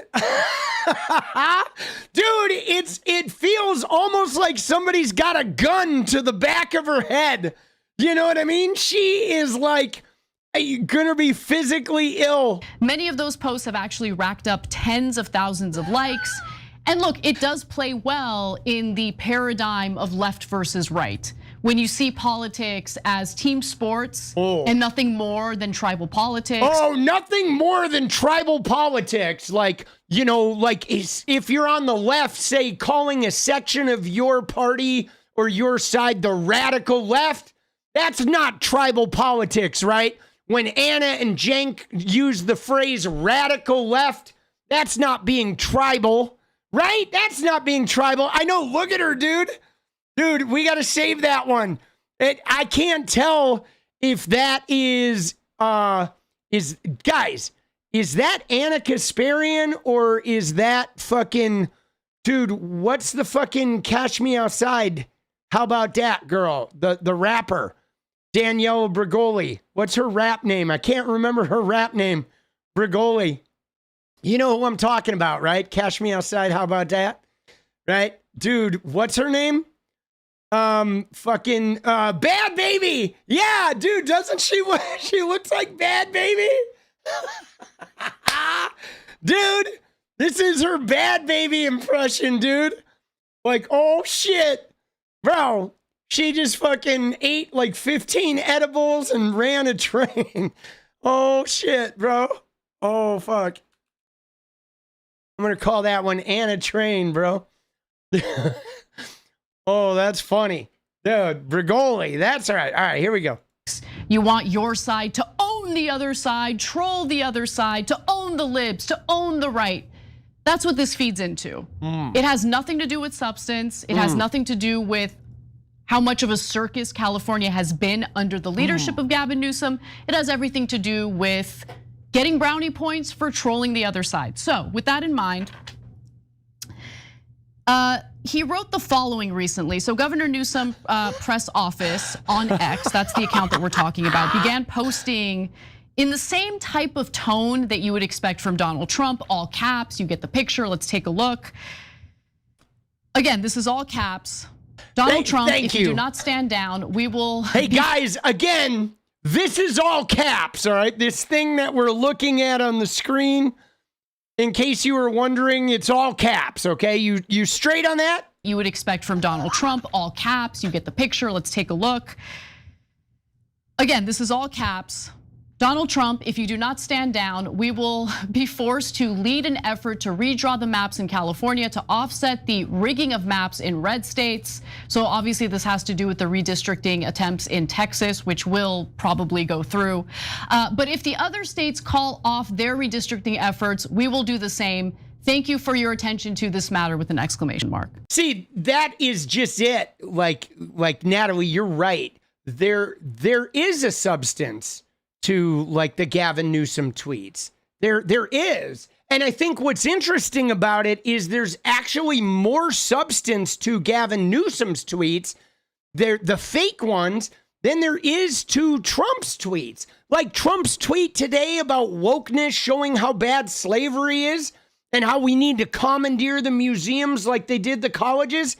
There's no substance there, except you don't like equity, you don't like social advancement, you don't like everybody having rights, so you want to take your power and control it. But there's no substance there. You're not helping people by denying how horrible slavery was in America, by changing the museums and making them say America's great. Saying America is great and standing for the anthem and wearing a goddamn flag doesn't make America great. Okay, providing people health care, providing people livable wage, okay, making sure corporations don't fuck them over, protecting their water and their air, and providing them with some clean energy that doesn't burn the planet. That makes America great. You know what I'm saying? You know what I mean? That's the thing that's missing, is everything in MAGA world is that performative shit. Oh, I'm wearing a flag t-shirt, and I'm fucking, putting my hand over my heart during the fucking 3 minutes I set my beer down during the game, and that means I'm a patriot. And it's like, no, that means you're a lazy, performative piece of shit. If you were really a patriot, you'd be making sure that everybody in your country had the same goddamn civil rights in all 50 states. You'd really be making sure that everybody had health care if you were a real goddamn patriot.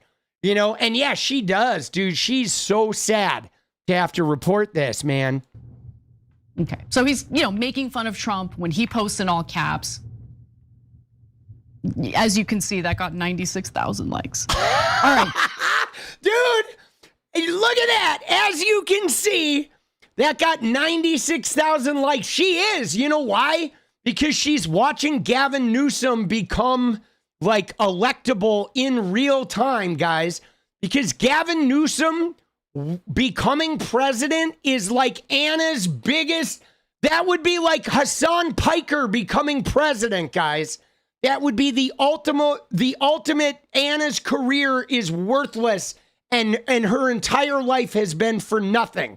If Gavin Newsom becomes president, it is like watching somebody whose success she abhors and can't stand, watching them like rise to that top job will end her, okay? It's going to end her, all right? And like, dude, it is like you can see it. She's seeing it. She's seeing him become electable in real time, right? You know what I mean? And dude, it is fucking hard for her to watch. Let's go to the next one. In the days since, the account has continued to write in Trump-inspired ways. Final warning, Donald Trump. Maybe the most important warning in history. Stop cheating or California will redraw the maps. And guess who will announce it this week? Gavin Newsom. Many say the most loved. I can't repeat that. Dude. Do you want to read it? Yeah, the most loved and handsome governor and a very powerful team. Don't make us do it. Thank you for your attention to this matter. Dude, she can't say he's handsome. Dude, I am telling you right now, I think she has rubbed one out to Gavin C. Newsom. I'm telling you guys, I don't know if her husband knows it, but I think she has definitely rubbed one out to him somewhere along the line, and she just felt real dirty afterwards. She did, dude. She felt real like she didn't like the way she felt after that. Maybe she was thinking about Gavin while she was with her husband. Something went on. Like something G-spot related is definitely fucking impacted here. Mm-hmm. And then there was another one. This one is kind of funny because it's so random. I hate Kid Rock. Gavin Christopher Newsom, which is GCN. Dude, I mean, it's what he did to Taylor Swift, right? Dude, I hate Kid Rock. Dude, she loves it. Look at it. Dude, is it the Arby's in her pants? Is that what it is? Does Anna really? No, really, she has Arby's meats in her pants. I know, dude, it's not random at all. It's word for word the Taylor Swift tweet. Like, what is she talking about? But look at her, dude. Dude, she secretly loves Gavin, dude. Anna and Gavin sitting in a tree. Kissing. First came love, then comes marriage, then comes Shanky in a baby carriage. Anyway, so that account is also taking some time to dunk on other conservatives. So on Saturday, Tommy Lahren wrote the following: the saddest thing about this is Gavin and his team of beta males, 2016 called, they want your, lingo, they want their lingo back, but okay, who sit down to pee, actually think they're trolling the president and actually think this is making Gavin look like a badass. You got to feel for those California boys. I don't know if it's the weed or the gender neutral bathrooms, but something is wrong over there. To which Newsom's press office responded with, Tommy's account is basically Yelp for toilets now. Dude. Okay, fine, that is pretty funny. Okay. Dude, that one was killer, bro. But guys, I want to dispel a rumor here.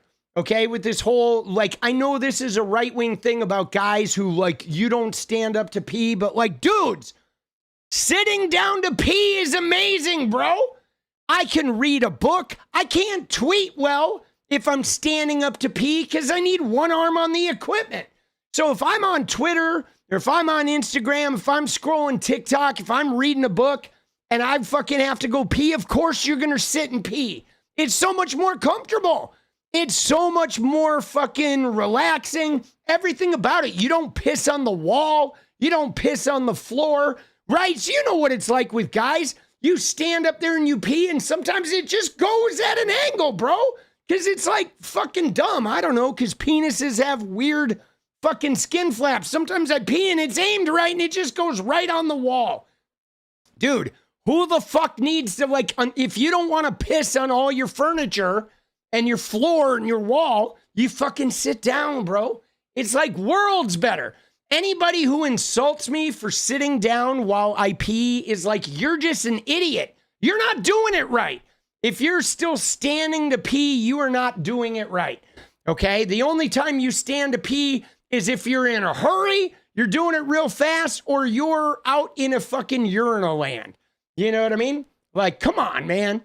Dude, if you're not standing to pee, your bathroom smells like a goddamn bar at fucking 2 a.m. It's so dumb, bro. Seriously, you're a simpleton, you know? So, no, I'm definitely in favor of it. I knew it. I know. But Jay.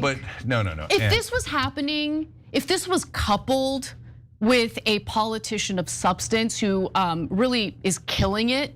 See, here's the thing. We're never going to have a perfect politician, right? And like, I'm not going to say Gavin Newsom is the greatest politician in the world because I definitely have issues with the man, but he's also not the worst. You know what I'm saying? He's not the fucking worst. Okay. Like, he's navigated a lot of shit in California. They've done well financially. The fucking economy there has expanded significantly despite all the chaos.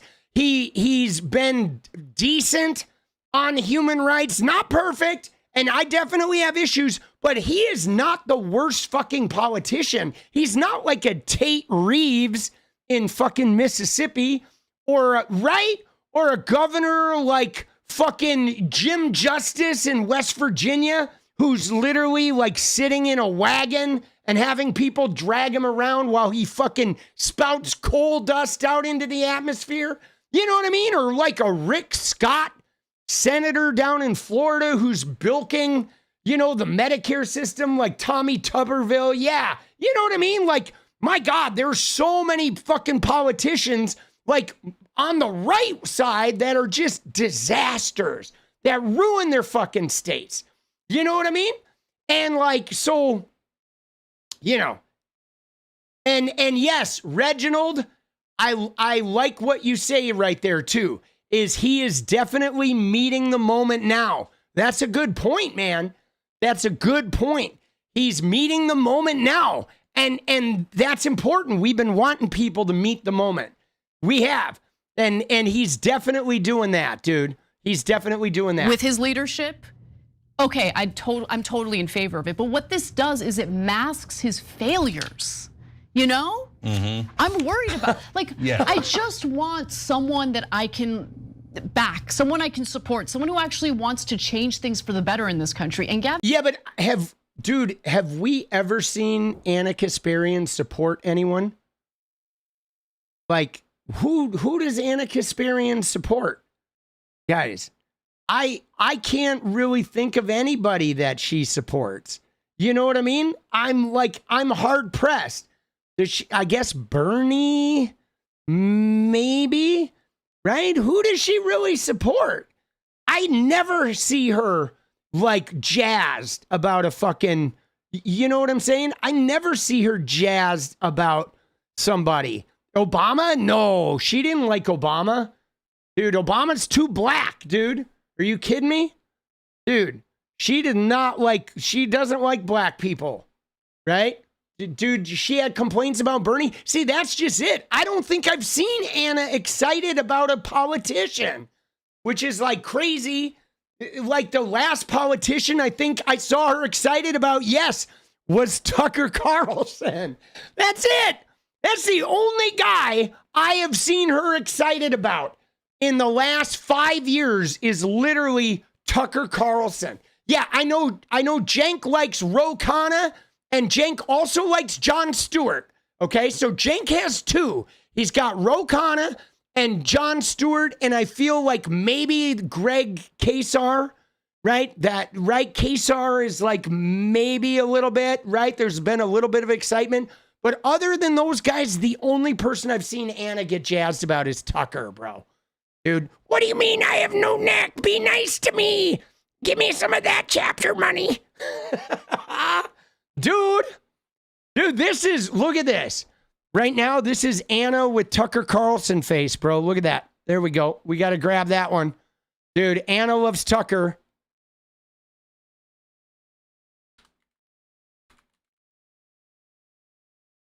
Dude, I really think that she's really, the problem she's having right now is she is realizing that Gavin Newsom is probably going to become president. She's having that realization that like, oh shit, he's probably going to become president. Gavin Newsom ain't it. I'm just keeping it real, okay. Democrats. I know you guys want a hero. He's not your hero, trust me. But anyway, go ahead, Cenk. All right, so that's why we're asking. Hold on, I do want to say here,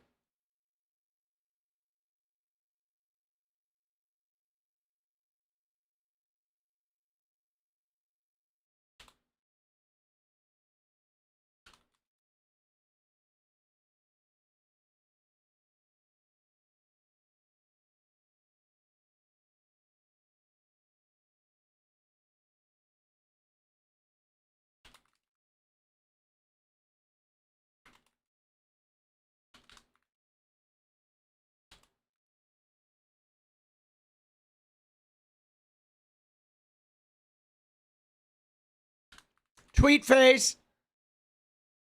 All right, here we go.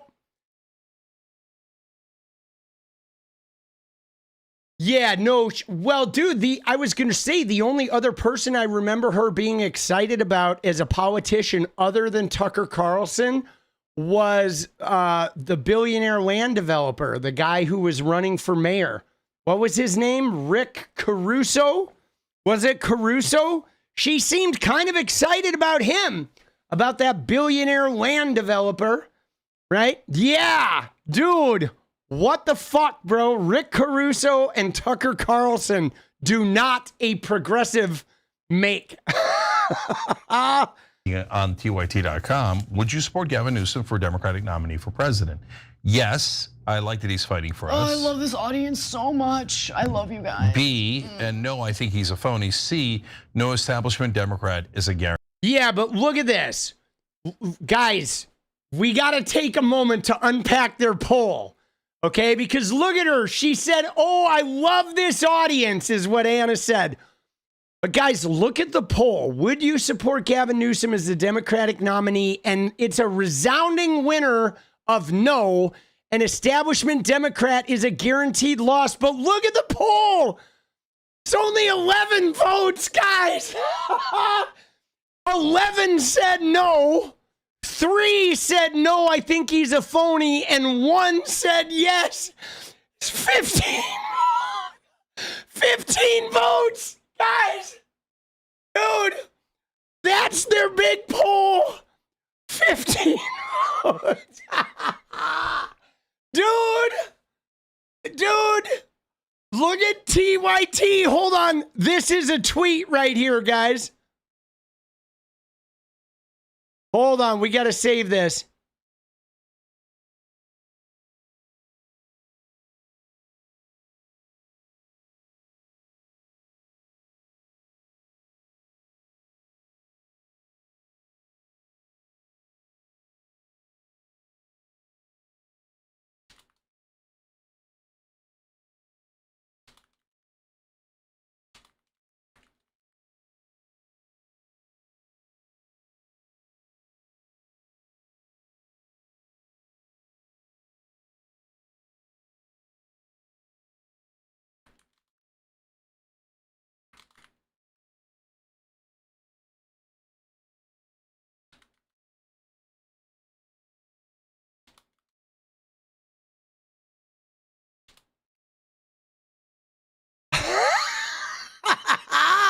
Dude!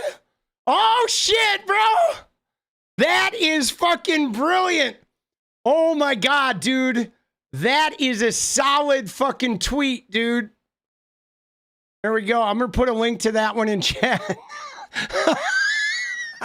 Dude! Oh my God, dude. That's hilarious.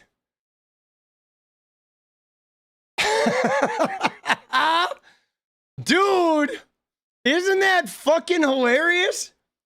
Like, dude, the fact that he puts this poll up on the air is like crazy. Dude, we got more votes on a poll about what song to play like a couple nights ago. Like, this is crazy. Dude, she's like, I love this audience. 73% no. An establishment Democrat, but 15 fucking votes on the poll, bro. Yikes. Guaranteed loss. Okay, so that's the one that's winning right now. Okay, guys, look, so here's my nuanced opinion on this. I like what he's doing here. I think it's relatively effective. No, I don't think it's beta. No, I don't think he sits when he... There's nothing wrong with sitting when you pee. Please don't splash your urine all over my No, but that's toilet. what's so funny about it, because I'm neutral on that issue. I couldn't. Dude, how you see that?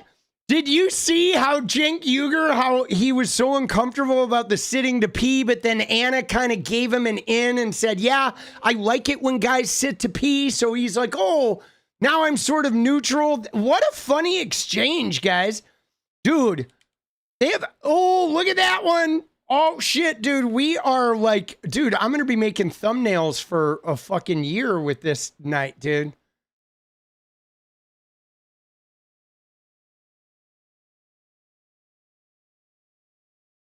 Oh, let's go. I like giving them my fucking things a funny name. Dude, it's so like crazy. What he's doing here, I think it's relatively effective. No, I don't think it's beta. No, I don't think he sits when he. There's nothing wrong with sitting when you pee. Please don't splash your urine all over. No, but that's what's so funny about it, because I'm neutral on that issue. I couldn't care less. But like for them, that's like a thing. Like real men spray the whole bathroom, okay? Like not these weak beta males that are like respectful of others. No, I pee all over the bathroom. Okay. Oh my God. All right, good for you. You seem very manly. Okay. Anyway. Dude, they're all of their emotional stuff feels. All of their emotional stuff, doesn't it feel like so fake and fraudulent? Right? You know what I mean? Like her laugh there felt really like, you know, like she was doing her makeup or something during the. Dude, I don't know what it is. Everything is like so over the top. Can't wait for it to get to women. All right, so look, bottom line is, this is style. And I had two different complaints about Democrats throughout these 20 years, some odd years that we've been doing the show, right? One is style, like they were like, let's be civil. I speak 6 languages. And you weren't gonna win that way, and we were right about that. So now this is the establishment Democrats surrendering and saying, yes, Young Turks was right. It's better to actually fight back, be aggressive, and yes, sometimes be playful, sometimes get in the dirt. Oh, dude, oh my God, bro. Dude, he's literally being like, he did it, bro. He did it like, oh, Gavin is finally doing what Cenk-Uyghur's been saying for years. He is. He is trying to say like they're finally catching up to us. Dude, I've been saying we should do the Gavin Newsom press account for 20 years. Even before Gavin Newsom was governor, I thought Gavin Newsom. Dude, TYT was right. Oh my God, bro. Dude, that is some funny shit. Should I keep this one, dude? Actually, I want to redraw that because I want to get the whole "you're the boss." There we go.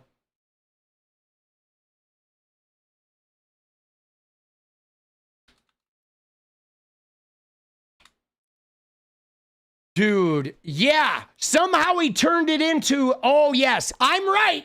Gavin's proving us right. We were right. They're finally doing what we said they should do. Oh, well, I wouldn't want to spoil your elitist French laundry clothes, right? So now he's realizing, oh, I got to get in the mud a little bit, right?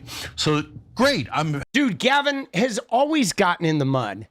Like, you remember Gavin when Ron DeSantis was running for president and Gavin went and debated him and just fucking dragged his ass? Like, Gavin has always been in the mud. Always. Are you kidding? That was like the only thing I liked about him for the longest time. I felt like Gavin had stopped being in the mud for a little bit, right? But like that was the one thing about him that I always liked, was him getting in the mud. You know what I mean?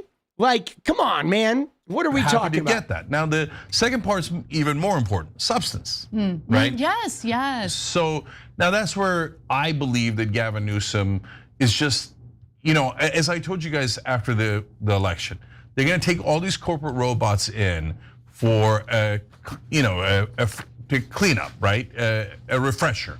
So they're like, okay, now computing. Oh, Peter Thiel, Vivek Ramaswamy, JD Vance paying me from chapter, computing, poly market, funding, TYT, oh, thank you. I can be robotic, oh, computing, oh, Peter Thiel, give me more money, oh, thank you. 6% of the vote in Antelope Valley. All right, here we go. I'm gonna let it go. I'm gonna roll back. We're gonna get it in. Here we go. Let's go. For to clean up, right? A refresher. So they're like, okay, now computing. I am now troll Gavin. Ha ha, you are a beta. Ha ha, I will write in caps. Okay, I hear you, brother, but actions speak louder than words. Your state has the highest unemployment rate in the entire country. I'm not kidding. California is tied with Nevada for the highest percentage of unemployed Americans. The state is struggling under his leadership. I'm not making it up, and I'm not like, oh, Anna's a secret alt-right winger.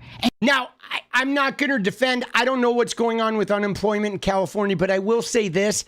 You can't really look at California's unemployment stats during the summer, guys, because I knew even back in the 90s, like everybody that could, especially if they were construction workers or whatever, people took the summers off, bro.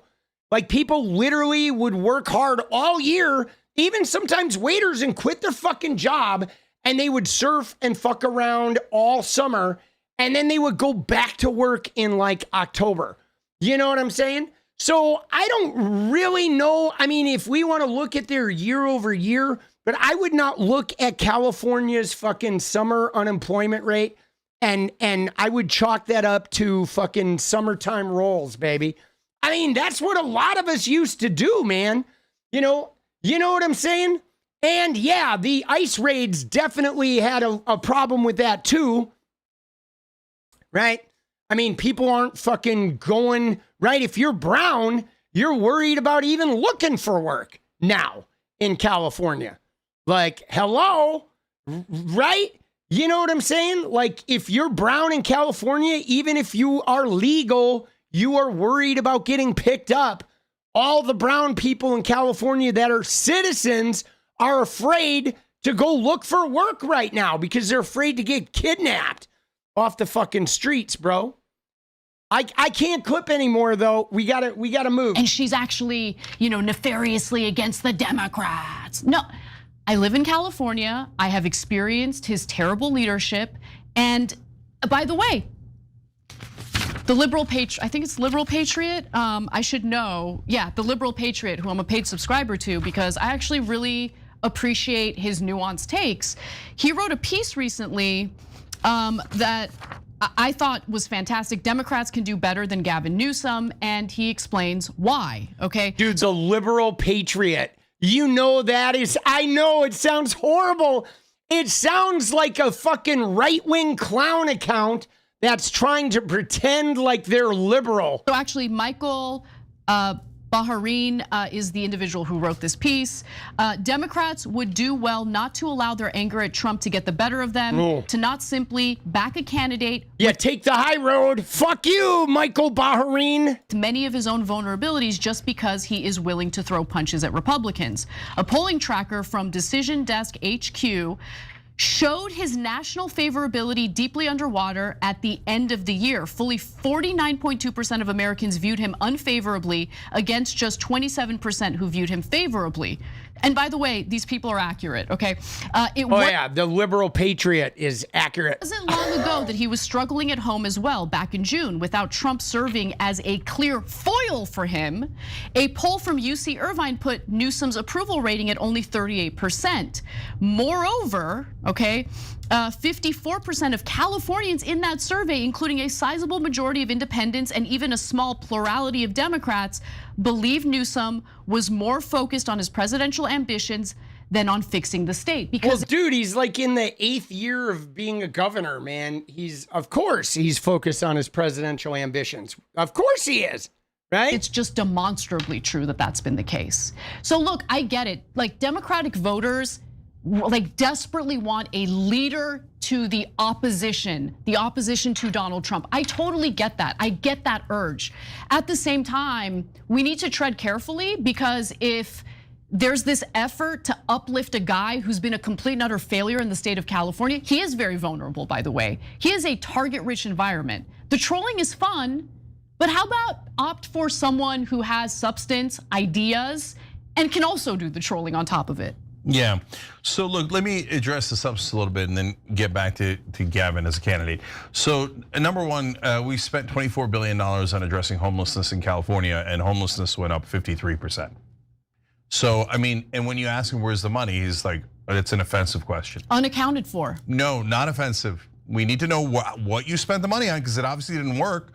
So we don't want to go back in that direction. We have to have lessons learned. He doesn't believe in accountability. How much money did you take from PG&E, and did it affect your decision not to force them to bury their wires?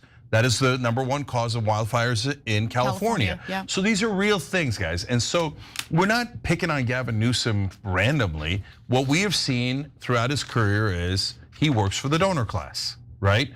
So the Gavin 1.0 was basically code name French Laundry, right? So that's a fancy a restaurant in California where he met with the donors en masse during COVID while he was doing mass mandates, okay? Okay, the hypocrisy is an important part of that story, but to me, the more important part is he'll do anything for donors, right? And so then Gavin 2.0, if you remember in the beginning, was MAGA friendly. Like he was copying people like us, but without any of the substance. So when we went to go talk to- Dude, he was copying people like Cenk Uygur, guys. Are we gonna hear about Charlie Kirk here?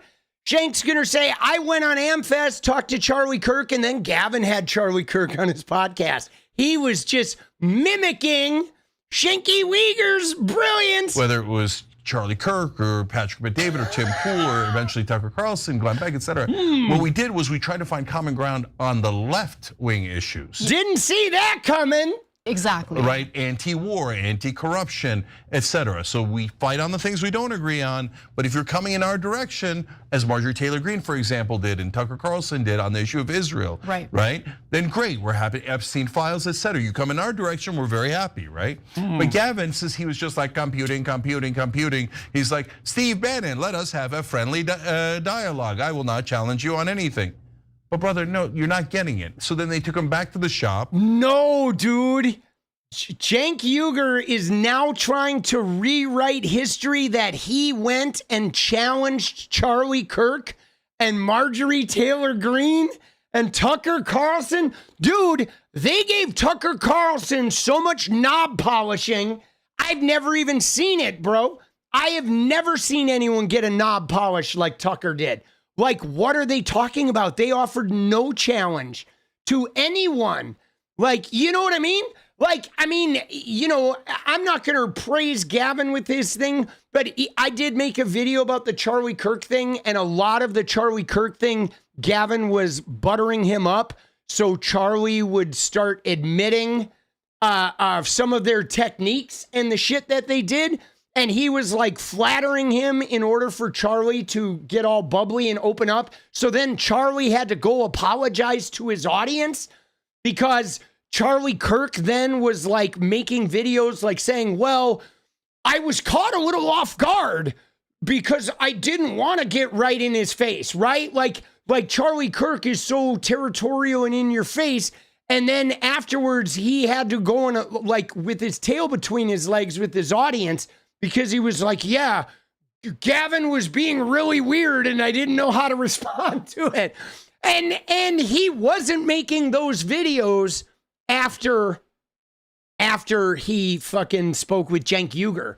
And that was one of the things that really showed what Gavin did accomplish, is that Charlie Kirk had to make a I'm sorry for the way I behaved on Gavin Newsom's show video, right? You know what I mean? And so that was really telling when you have to make that kind of video where you have to sort of moderate your stance, which is really unusual. You don't see that a lot with Charlie Kirk. Now we have Gavin 3.0, which is Trump fighter. I'll troll him right back. But don't you see the transition one after another? So who's the real Gavin Newsom? So guys. Will the real Slim Shady please stand up? Please stand up. Please stand up. Will the real Cenk Uygur please stand up? Oh, who's the real Gavin Newsom? Oh, I don't know who the real Gavin Newsom is, but I have a feeling that 𝗙𝗪𝗏 wiggles to the real Gavin Newsom, right? Keep your eye on the price. Who passed bills? So why were we so excited about Tim Walz? I don't think he got a fair hearing in this presidential run. And I don't know if he's the right guy going forward. But the reason I was excited and why I'd consider him again is because he passed a lot of good bills in Minnesota. Yeah, but the minute Tim Walz got questioned by a aggressive reporter, he looked like a fucking bus was about to mow him down on a highway, dude. Like, I'm a knucklehead. Dude, this is like not gonna survive, man. That helped the average citizen in Minnesota. That matters. Yeah. That's what's important. When you ask Gavin Newsom, dude, the president needs to be a bulldog, all right? Like, come on, man. He does. The president needs to be a fucking bulldog. I don't know where the money went. I don't know why we have a bad record. I don't know why there's so many wildfires. I'm not going to tell you about the checks I take from PG&E or for many of my donors. No, brother. So, like, I like the subs. Last thing on this. They're like, we got to vote for Gavin Newsom because he's the only Democrat fighting back. I'm like, wait. Why aren't other Democrats fighting back? Why is the party so pathetic that they here found it goes. one guy and they're like, oh yeah, the party is so pathetic, right? That there's just one guy. Look at it, dude. He's got a fucking crushed fingernail here, dude. I want to know what I need to know right now, guys, about 𝗙ance_𝗏𝗏 is what did he slam his finger in? You know what I'm saying? Yeah. Oh, he didn't even like Tim Walz. That's funny, right? So he's a retroactive Tim Walz. Excuse me. But dude, what did he slam his finger in, guys? Car door, desk drawer, fucking toilet seat. Was it a toilet? Was it a sitting down to pee injury? And he got his hand. He had his hand under the seat when he sat down to pee. Dude, he caught his finger in something, guys. Right? Dude, I got to save that one.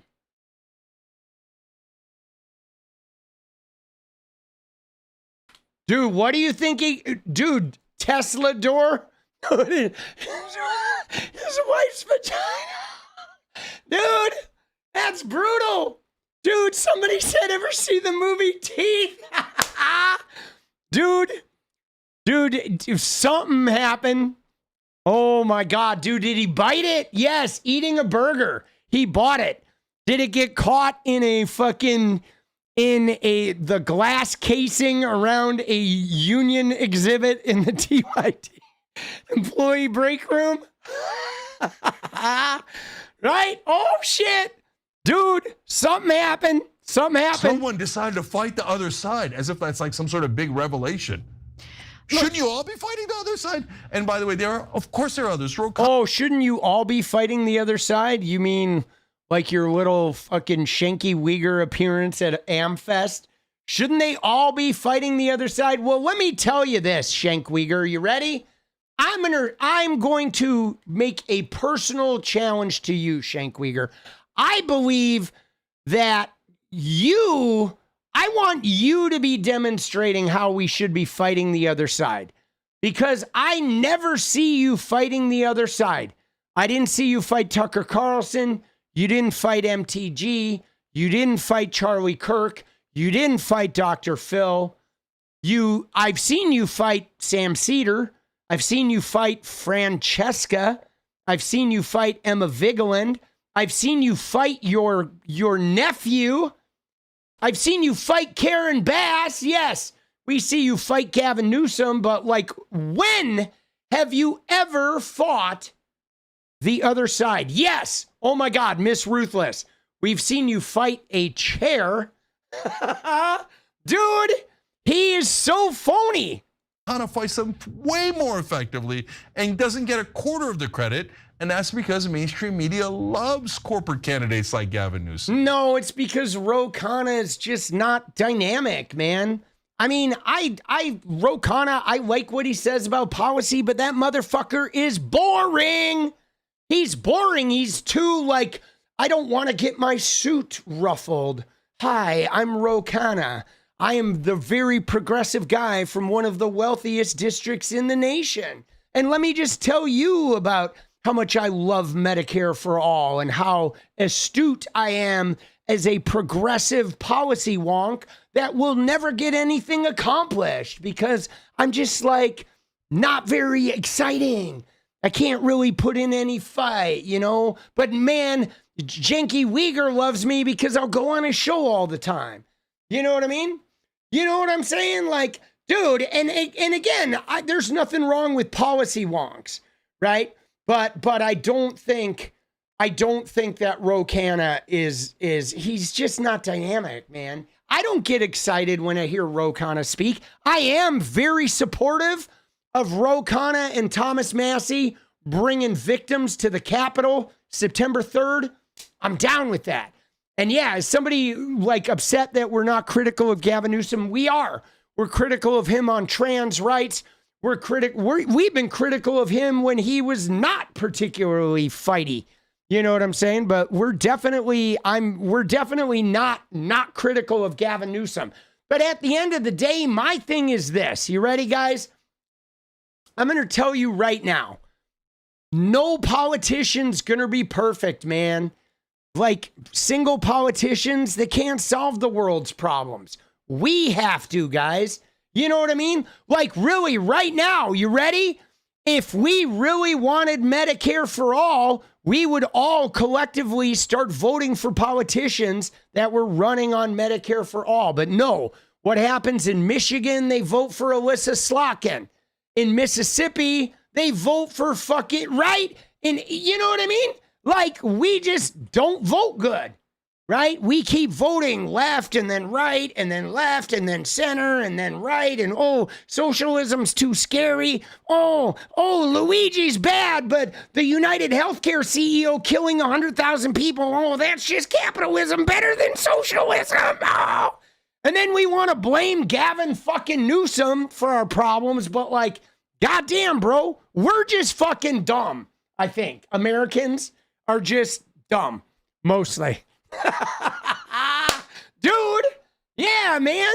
You know what I mean? Like here, I'm going to tell you with my house. You ready? We bought a house. Somebody said it's like buying a house. You can't get everything you want. So guess what, guys? We bought a house that was in our price range. It was wrecked. So we had to put a whole bunch of sweat equity and money almost to the equal value of what we paid for the house to make the house good. It's got beautiful natural light, windows on every wall. The natural light in this house is unbelievable, right? But you ready? It's got no air conditioning and it basically borders one of the busier roads in Portland. So it's fucking noisy. There's a lot of traffic outside. You open the windows and you get the soot after a couple of weeks that you have to wash off. But it's got this gorgeous natural light, which I really prioritize. It's got beautiful high ceilings. It's got plenty of space. And it's in a great neighborhood, you know, close to everything. We can get around in the city without sitting in a lot of traffic. But it's kind of on a highway-ish sort of busy road. And, you know, it like our yard sucks and the fence is falling down and it's got, you know, some trees that are unruly. I mean, you can't have it all. You know what I mean? You can't have it all. And I like what 𝗙𝗏𝗏𝗏 said right there, where saying if Gavin Newsom is willing to work with leftists more than he's willing to capitulate to right wingers. Well, it's hard, guys. It's hard because the thing is again, what is hard about any president is every president we elect is going to be slightly victim of the Congress that's in session. So it doesn't matter if we elect Gavin Newsom or if we elect, right? Like, look at Bernie Sanders. Everyone loved Bernie's movement. Everybody loved Bernie's energy and the grassroots and his policy and his populism. But if Bernie Sanders had won in 2016, both the Democrats and Republicans in Congress would have Jimmy Cartered him and he wouldn't have passed shit. Okay? Like, you know what I'm saying? That's the problem. The problem is Congress. They make the law. Okay? And so we need to get 270 progressives in fucking Congress. And then any president that won't veto their shit. You know what I'm saying? And so the thing is like Congress is going to victimize whoever wins the presidency. And that's a problem we have to face. We need a long-term, like, if you are progressive and you hate corporate Democrats and you hate the Democratic Party, you need to run for Congress and you need to get in there. We need more of you in Congress. What we need is all the people who say Congress sucks. We're not getting Medicare for all. These corporate people are trash. We need you to run for Congress if you believe that. We need you to run and win. Because if like a bunch of corporate people keep getting into Congress, we're never going to get the Congress that will actually pass that shit. Like, my philosophy, my litmus test is if you hate the corporate Democrats, you think they don't do shit for people, you need to get into Congress. You would never get elected. I think you could get elected, right? I think you can get elected, right? That's what I think, right? We need to fix Congress, guys. We do. They're the ones who make the goddamn laws. You know what I'm saying? Dude, Barron is Justin Trudeau's son. Dude, we should start a whole fucking, like, who is Barron's real dad? Oh my God. Although I gotta say, guys, you ready? Hold on, you ready for something? I'm gonna do something right now. Let me show you, because I think I know who Barron Trump's real dad is, guys. Let me just tell you. Let me show you, guys. Let me get the image. I'm gonna show you, boss. All right? I am gonna show you right now, bro. All right, here we go. You ready? I'm going to show you guys. I think I discovered it, dude. I know who his real dad is, bro. I'm telling you right now, guys.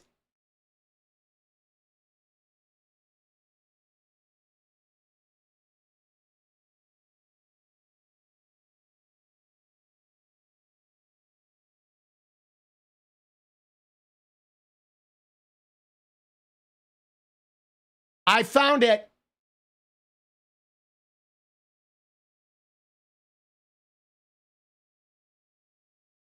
That is Barron Trump's father.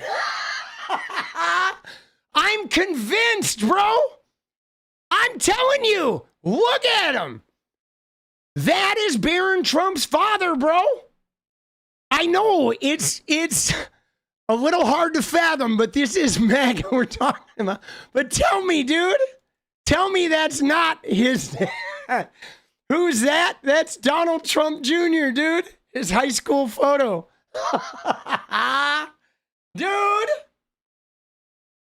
Dude, I think it is, bro. I think that is Barron Trump's fucking dad. You know what I mean? Dude. Kidding. Oh, shit. Dude, I have another tweet, though. You ready? I got to, dude.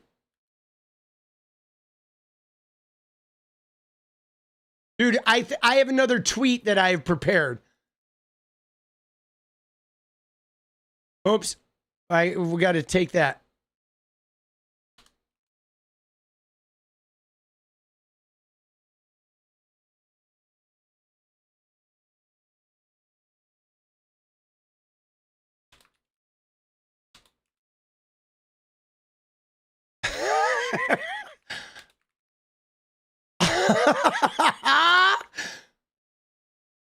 Dude.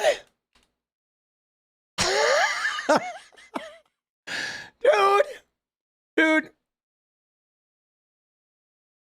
Wear your hair like this? Dude, that is brutal. That is fucking brutal right there, dude. Can you imagine being in a family and none of your family members told you, like, don't wear your hair like that, bro? That is cold-hearted. You know what I'm saying? Like, I'm just telling you, if like my family, they were half brothers and sisters. They didn't even really love me, some of them.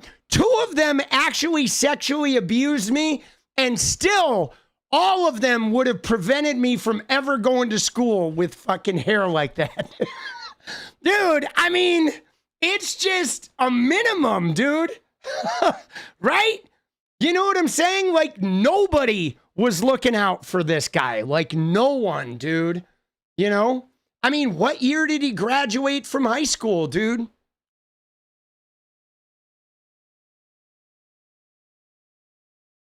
He's got to be my age, right? He graduated from high school. Oh my God, dude, he graduated in 96. Dude, so he's like, that's like almost, he's a little bit like, I graduated 87, so 96, guys. This is like after Seattle music. You know what I'm saying? Like, dude, who the fuck was wearing their hairstyle like that in 1996? There's no fucking way, dude. Like, you know, you were in class of 97? Like, there's no way, man. That is brutal. That is like life really fucking hits you hard, bro. 87 right here, baby. Let's go. Middle grunge. Dude, the page boy. That's rough. I mean, you know, it's like, what is that fucking haircut? It's this meme, right?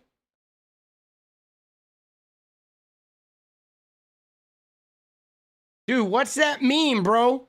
I'm thinking about a meme.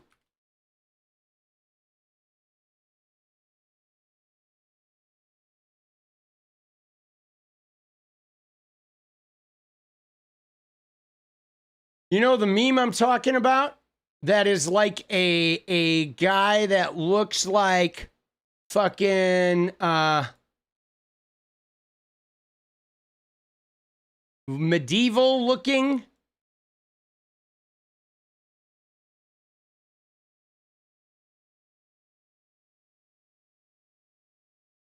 You know the meme I'm talking about?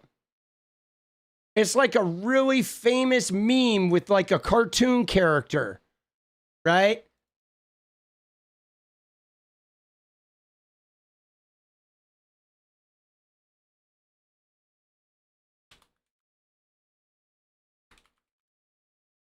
Dude, I can't find it. Oh shit, I'll have to ask my son. My son will know the meme.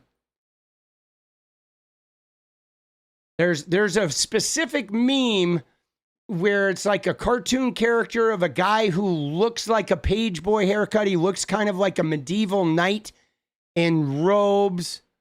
And I'm not fucking finding it. I'm looking for it, but I can't. It's like a... Oh.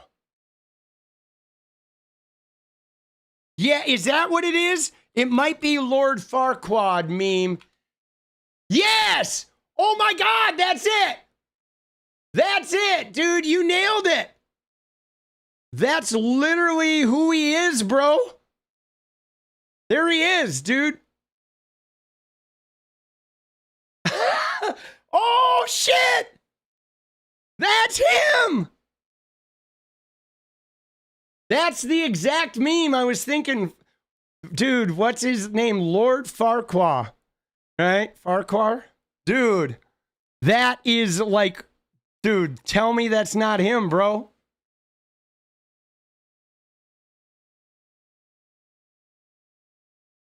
Crazy.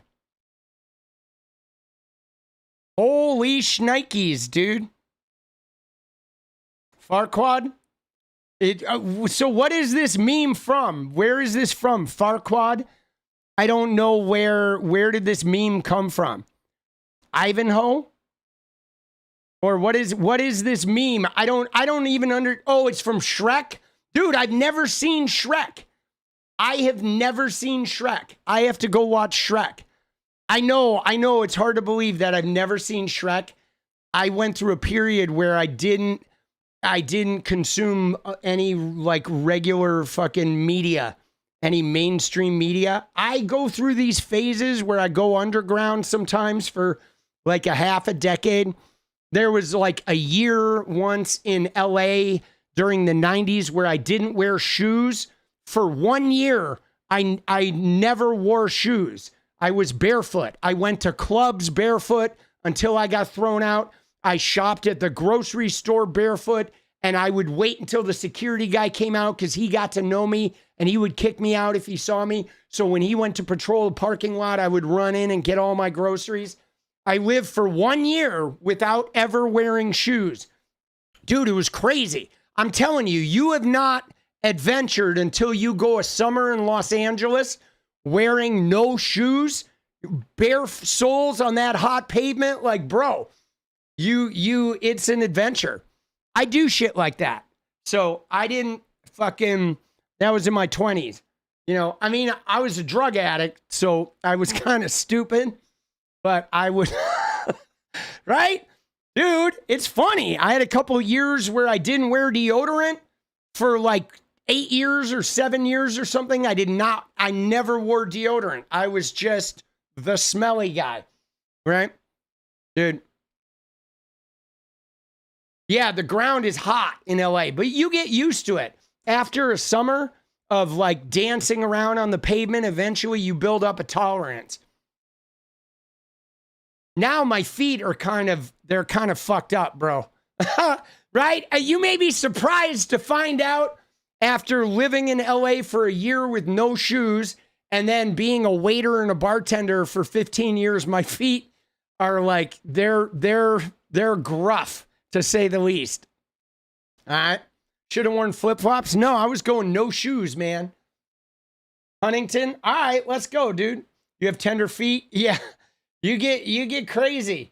Dude, no only feet. I mean, you know, people may like my feet actually because they're like, my feet stand up to pee, guys. Dude, I bet Laura Loomer would suck on my toes, bro.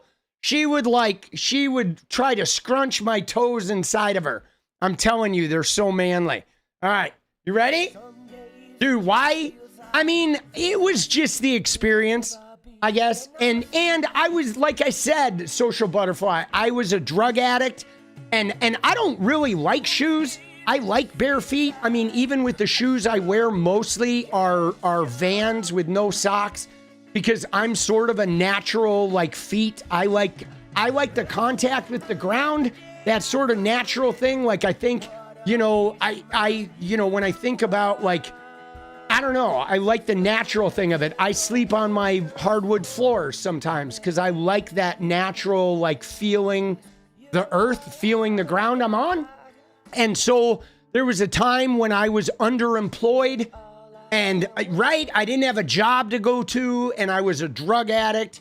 And so I was living a little bit outside the fucking lines. And so I was like, you know, fuck it. I'm not going to wear shoes. And so I did that for a long time. It was like nearly a full year where I just was like, I'm not wearing shoes.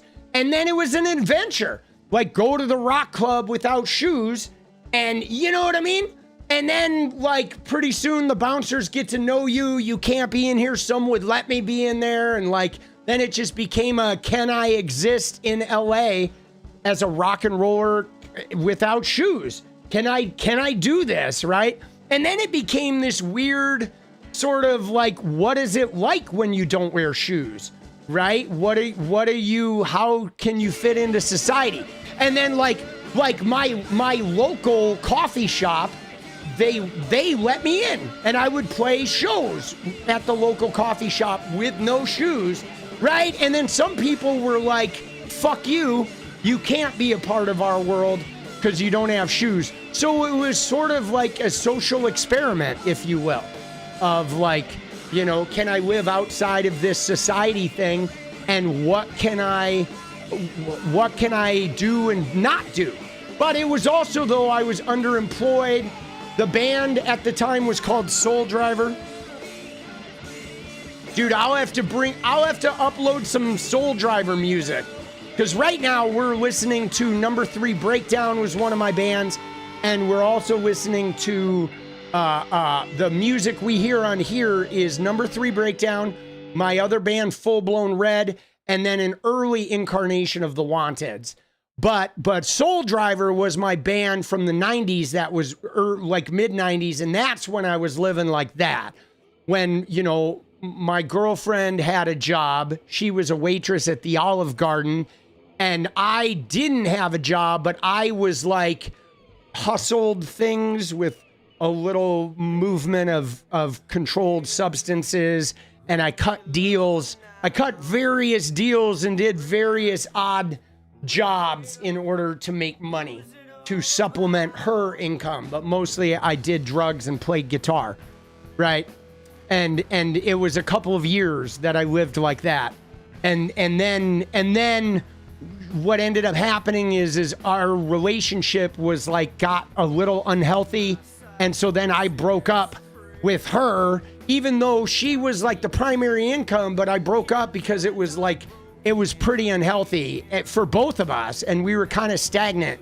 So then I broke up with her, and then I got a job as a busboy at Steven Spielberg's restaurant, Dive. First, I got a job actually as a hasher at a sorority house, like a kitchen assistant at a sorority house at UCLA, which was weird. It was a sorority that I used to date those girls when I was in a fraternity, but now I was like a recovering drug addict working in the kitchen, which was a little different.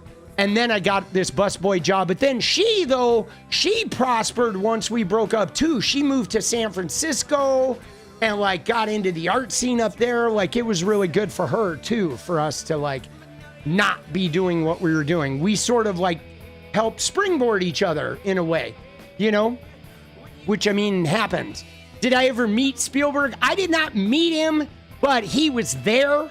I saw him come to the restaurant a couple times, and I didn't meet him though, because when he came to the restaurant, we had to like, if he would have been in my section, I would have met him when I delivered food. But as employees, we couldn't, if he wasn't in your section, like you disturbing him was a no-go. Because I mean, he had a lot of, like that guy had a lot of fucking, it's pretty hard for him to move around without, you know, being mobbed. But I did meet a lot of people at that job, like Chris Farley. Before he fucking died, he used to come in a lot, and he was actually, despite being coked up, he was actually a pretty engaging human being. Like I met a lot of fucking stars working in LA, working at Dive and working at Jerry's Deli. Like Chris Farley, Richard Dreyfuss, Charlie Sheen, Rossdale, Gavin Rossdale from Bush, and Gwen Stefani. They used to come in a lot. I actually, like, they were super nice. She was like definitely more friendly than he was. I mean, you meet a lot. Shaq, right? I've waited on Shaq a number of fucking times. What's his name? Garth Brooks, right? Just a lot. You do. I don't know. You meet a lot in LA. If you're a waiter there, and if you're a waiter that's somewhere cool, you run into a lot of people, you know? But yeah, dude, Charlie Sheen, see, I didn't know that, but Charlie Sheen actually, he used to come into Jerry's Deli a lot, and he would like a lot of double scotches, right? Like he would come in for at 11 in the morning and slam a couple double scotches. But so Jerry's Deli, I was a head waiter there, and part of my tenure there was me fighting for us to be able to wear shit outside of the employee handbook. Like I sort of rebelled against their dress code and then fought the owners of Jerry's Deli so people could have colored hair and wear what ended up happening is ultimately we had to take our nose rings out, but you could have colored hair if you wore a hat, and men could wear nail polish as long as it wasn't chipped. And those rules were like happened because of me personally going in there and breaking, like being an incredible head server who was a position of responsibility. And then I broke all of the dress code rules and started negotiating on behalf of the employees. And so the Charlie Sheen thing was one day after work when I didn't wait on him, he was in the bathroom and I went in there after work and put my nose ring back in and took my hat off and like styled my hair. And he came out of the stall and looked at me and he was like, you know, the nose ring's actually a really good look on you. And I was like, thanks, Charlie. I appreciate that. But I mean, I had waited on him like a number of times, but I think that was the first time he saw me with my nose ring. So we had a moment in the men's room, dude, me and Charlie Sheen did, that actually he was actually like pretty cool. I mean, I can't testify as to whether he's a decent human being or not, because I know he's had roughness, but as far as one of the stars that I interacted with as a waiter who didn't treat you like shit, Charlie Sheen was one of the better ones. You know, there were some people like Richard Dreyfuss who was really nice, but cheap as fuck, bro. Like every time Richard Dreyfuss came in there, you knew like, oh shit, he's gonna be so incredibly nice to you as he runs you ragged and leaves you like a $5 fucking tip. You know what I mean? That's kind of what he was known for. But he was so nice and affable that it was hard to hate him. But you just knew like, fuck, bro. Who wants to wait on Dreyfuss? You know? But yeah, man. Steph Curry's cool. I could see that. But yeah, dude, I liked Charlie Sheen as far as the waiting interactions. But all right, I'm gonna go make videos. Let's go, dude. We'll tell you many more stories, right? Promise me you won't leave me here. Leave me here. Leave me here. And I wonder, will this be permanent underneath your spell? But yeah, here's my little cheat sheet, guys. All right. It's my little cheat sheet. Wow, dude, I streamed way later than normal. But my little cheat sheet is this, guys. If you want to meet a bunch of stars, okay, if you want to meet them and like in droves, all you have to do is you move to Los Angeles, or you could move to New York, but LA's the preferable city. You get a job waiting tables or bartending in a restaurant or a bar that is like cool. You know what I'm saying? That's all you have to do. It doesn't need to be like Spago. It doesn't need to be fancy. In fact, it shouldn't be fancy, because if you work in the fancy ones, you can't interact with them, okay, at all. You have to like look down, and it's very different. The super fancy restaurants, the wait staff there are more like subservient automatons that don't interact with the people. But if you work in the ones that are cool, you have a way more like interacting sort of connection. And to the person who said there that most of them are narcissistic assholes, I actually don't know that. I think there are a lot of people who are famous that are actually pretty fucking decent. It's just hard. And I mean, me having also then experienced fame when I became famous as a gamer, fame can be a little hard to deal with, especially when you level to the type of fame where you just can't even fucking go out. You know what I mean? Like it can get pretty like what is that word for it? It can be where it like steps on the quality of your existence. Invasive. Like fame can be really fucking invasive. It's like, you know what I mean? Billy Joe Armstrong, let's go, baby. Let's go, dude.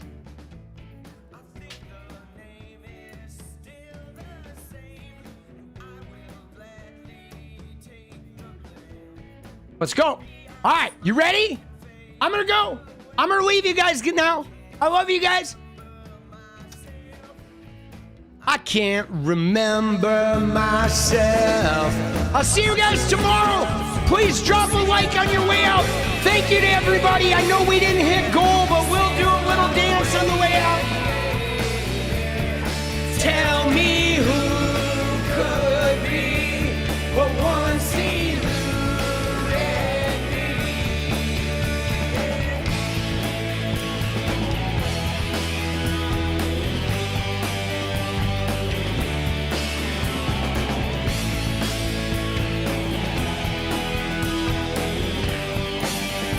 Let's go!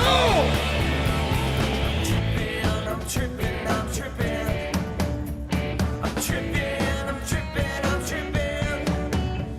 I'm tripping, I'm tripping, I'm tripping. Let's go, I'll see you guys tomorrow. I'm tripping, I'm tripping. I've been here a while, but I won't unpack. I'll give you my all, but I want it back. Maybe I'm crazy, but I see it in you, you and me. Seeing the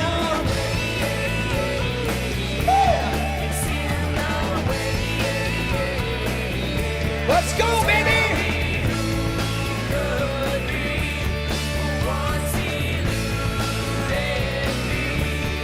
Tell me who could be once eluded me. Yeah! See you guys tomorrow. Love ya!